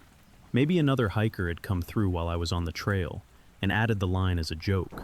But the trailhead had been empty when I returned, and the handwriting didn't look like someone copying my name. It looked like someone writing it naturally. I closed the notebook slowly and placed it back inside the metal box. The lid shut with the same dull click. The forest around the clearing felt heavier now. Not louder, just more aware. I got back into the truck and drove slowly toward the campground. The road wound through the trees for half a mile before opening back into the loop of campsites. Firelight flickered between trunks and tents. The place looked exactly the same as before. Families talking quietly, a couple cooking over a small stove, someone adjusting a lantern on a picnic table. Normal campground life. I parked and stepped out. As I walked along the gravel loop, I noticed something strange almost immediately. Some of the campers were looking at me, not in the casual way people glance at strangers. They were watching me carefully, like they recognized me. One man sitting beside a fire raised a hand slightly as I passed. "Evening," he said. "Evening," I replied. I kept walking, but something about his face tugged at my memory. When I reached my campsite, I set my pack down and sat on the bench for a moment, trying to clear my head. Then I realized what had bothered me: the names. I stood up and walked back toward the fire where the man had been sitting. He was still there, poking at the coals with a stick. "Hey," I said. He looked up. "Yeah? You just get in today?" He nodded. "Yeah, couple hours ago." "What's your name?" "Jacob," he said. The moment the word left his mouth, the memory snapped into place. Jacob Ortiz. I had read that name in the register only minutes earlier, and the date beside it had been from 2 years ago. My mouth felt dry. "You hiking the East Trail tomorrow?" I asked. "Maybe," he said casually, still deciding. I nodded slowly. "All right." I walked away before the conversation could continue. Back at my campsite, I sat down again, staring into the darkness between the trees. The register had names, and now those same names were walking around the campground, talking, cooking, sitting beside fires like they had just arrived. But according to the notebook, they had never left. I didn't sleep much that night. Every time I closed my eyes, the image of the register page came back to me. Names without exit times. Pages filled with hikers who had supposedly entered the trail and never written that they came back out. And now one of those names had been sitting beside a fire just 50 yards from my tent, talking like everything was normal. Around midnight, the campground finally went quiet. Most of the fires had burned down to dull red embers. The voices faded, zippers closed. A few lanterns clicked off one by one, until only the moonlight remained between the trees. But I couldn't stop thinking about the notebook. Eventually, I grabbed my flashlight and stood up. If the register had changed once, I needed to see it again. The trailhead road was darker this time. My truck headlights cut a narrow tunnel through the trees as I drove slowly back toward the clearing. The forest seemed deeper at night. The branches leaned over the road like they were listening. When the trailhead finally appeared in the headlights, the wooden sign looked smaller than before. The register box hung beneath it exactly where it had been earlier. I turned off the engine. For a moment, I just sat there. Then I stepped out of the truck and walked toward the box. The lid opened with the same dry metal creak. I pulled the notebook out again. The pages flipped under the beam of my flashlight until I reached the newest entries. My name was still there: Daniel Carter, East Trail. Below it, the second entry was still there too: Daniel Carter, 7:42 p.m. But the page didn't end there anymore. Several more lines had appeared beneath it. Names, fresh ones: Jacob Ortiz, Emily Shaw, David Klein, all written in the same neat handwriting. And every one of them had the same thing beside the name: site numbers, Site 12, Site 17, Site 21. My chest felt tight as I read the list. Those were the same names I had seen earlier in the register. The same people who were now walking around the campground, talking, cooking, sitting beside their fires, like they had just arrived today.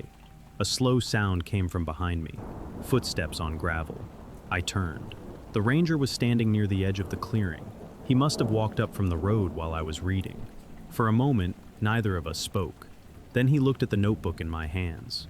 "You signed it," he said. It wasn't a question. I nodded slowly. "Yeah." The ranger sighed quietly. "I tried to warn you." I held up the notebook slightly. "What is this place?" He stepped closer and glanced down at the page. The flashlight beam illuminated the lines of names stretching down the paper. "Trail register's been here a long time," he said. "How long?" He shrugged. "Longer than I've worked this station." I stared at the page again. "What happens to the people who sign it?" The ranger looked past me toward the forest. "You've already seen them," he said. A cold breeze moved through the clearing. The pages of the notebook shifted slightly in the wind. "Most of them think they just got here," the ranger continued. "They set up their tents, start their fires, walk around the campground." I swallowed. "But they never leave." The ranger nodded once. "That trail doesn't let them." I looked back down at the list. My name sat there among the others: Daniel Carter, no exit time. "Can it be fixed?" I asked. The ranger didn't answer immediately. Finally, he shook his head. "Not that I've ever seen." Somewhere behind the trees, I heard faint voices, campers talking quietly in the dark. The ranger turned and started walking back toward the road. Before disappearing into the trees, he stopped and glanced over his shoulder. "Morning comes," he said. "You'll probably set up a fire." I felt a chill run through my arms. "Why?" The ranger gave a tired half smile. "Because everyone else does." Then he disappeared into the darkness. I stood alone in the clearing for a moment longer. The register pages fluttered softly in the wind. I closed the notebook and placed it back in the metal box. As I turned toward the truck, I noticed something I hadn't seen before. The older notebooks stacked beneath the current one had their pages slightly open. Dozens of them, years of registers, all filled with names, and none of them had exit times. Some places in the woods feel wrong the moment you arrive. A campsite everyone quietly avoids. A trail register filled with names that never recorded an exit. And a ranger who already knew what would happen if someone ignored the rules. Out here, the strange part isn't that something happened once. It's that the campground keeps going, like nothing ever changed. If you've ever had a strange experience while camping, hiking, or staying somewhere deep in the woods, share it in the comments. And remember, if a trail register already looks too full, you might not want to add your name to the list.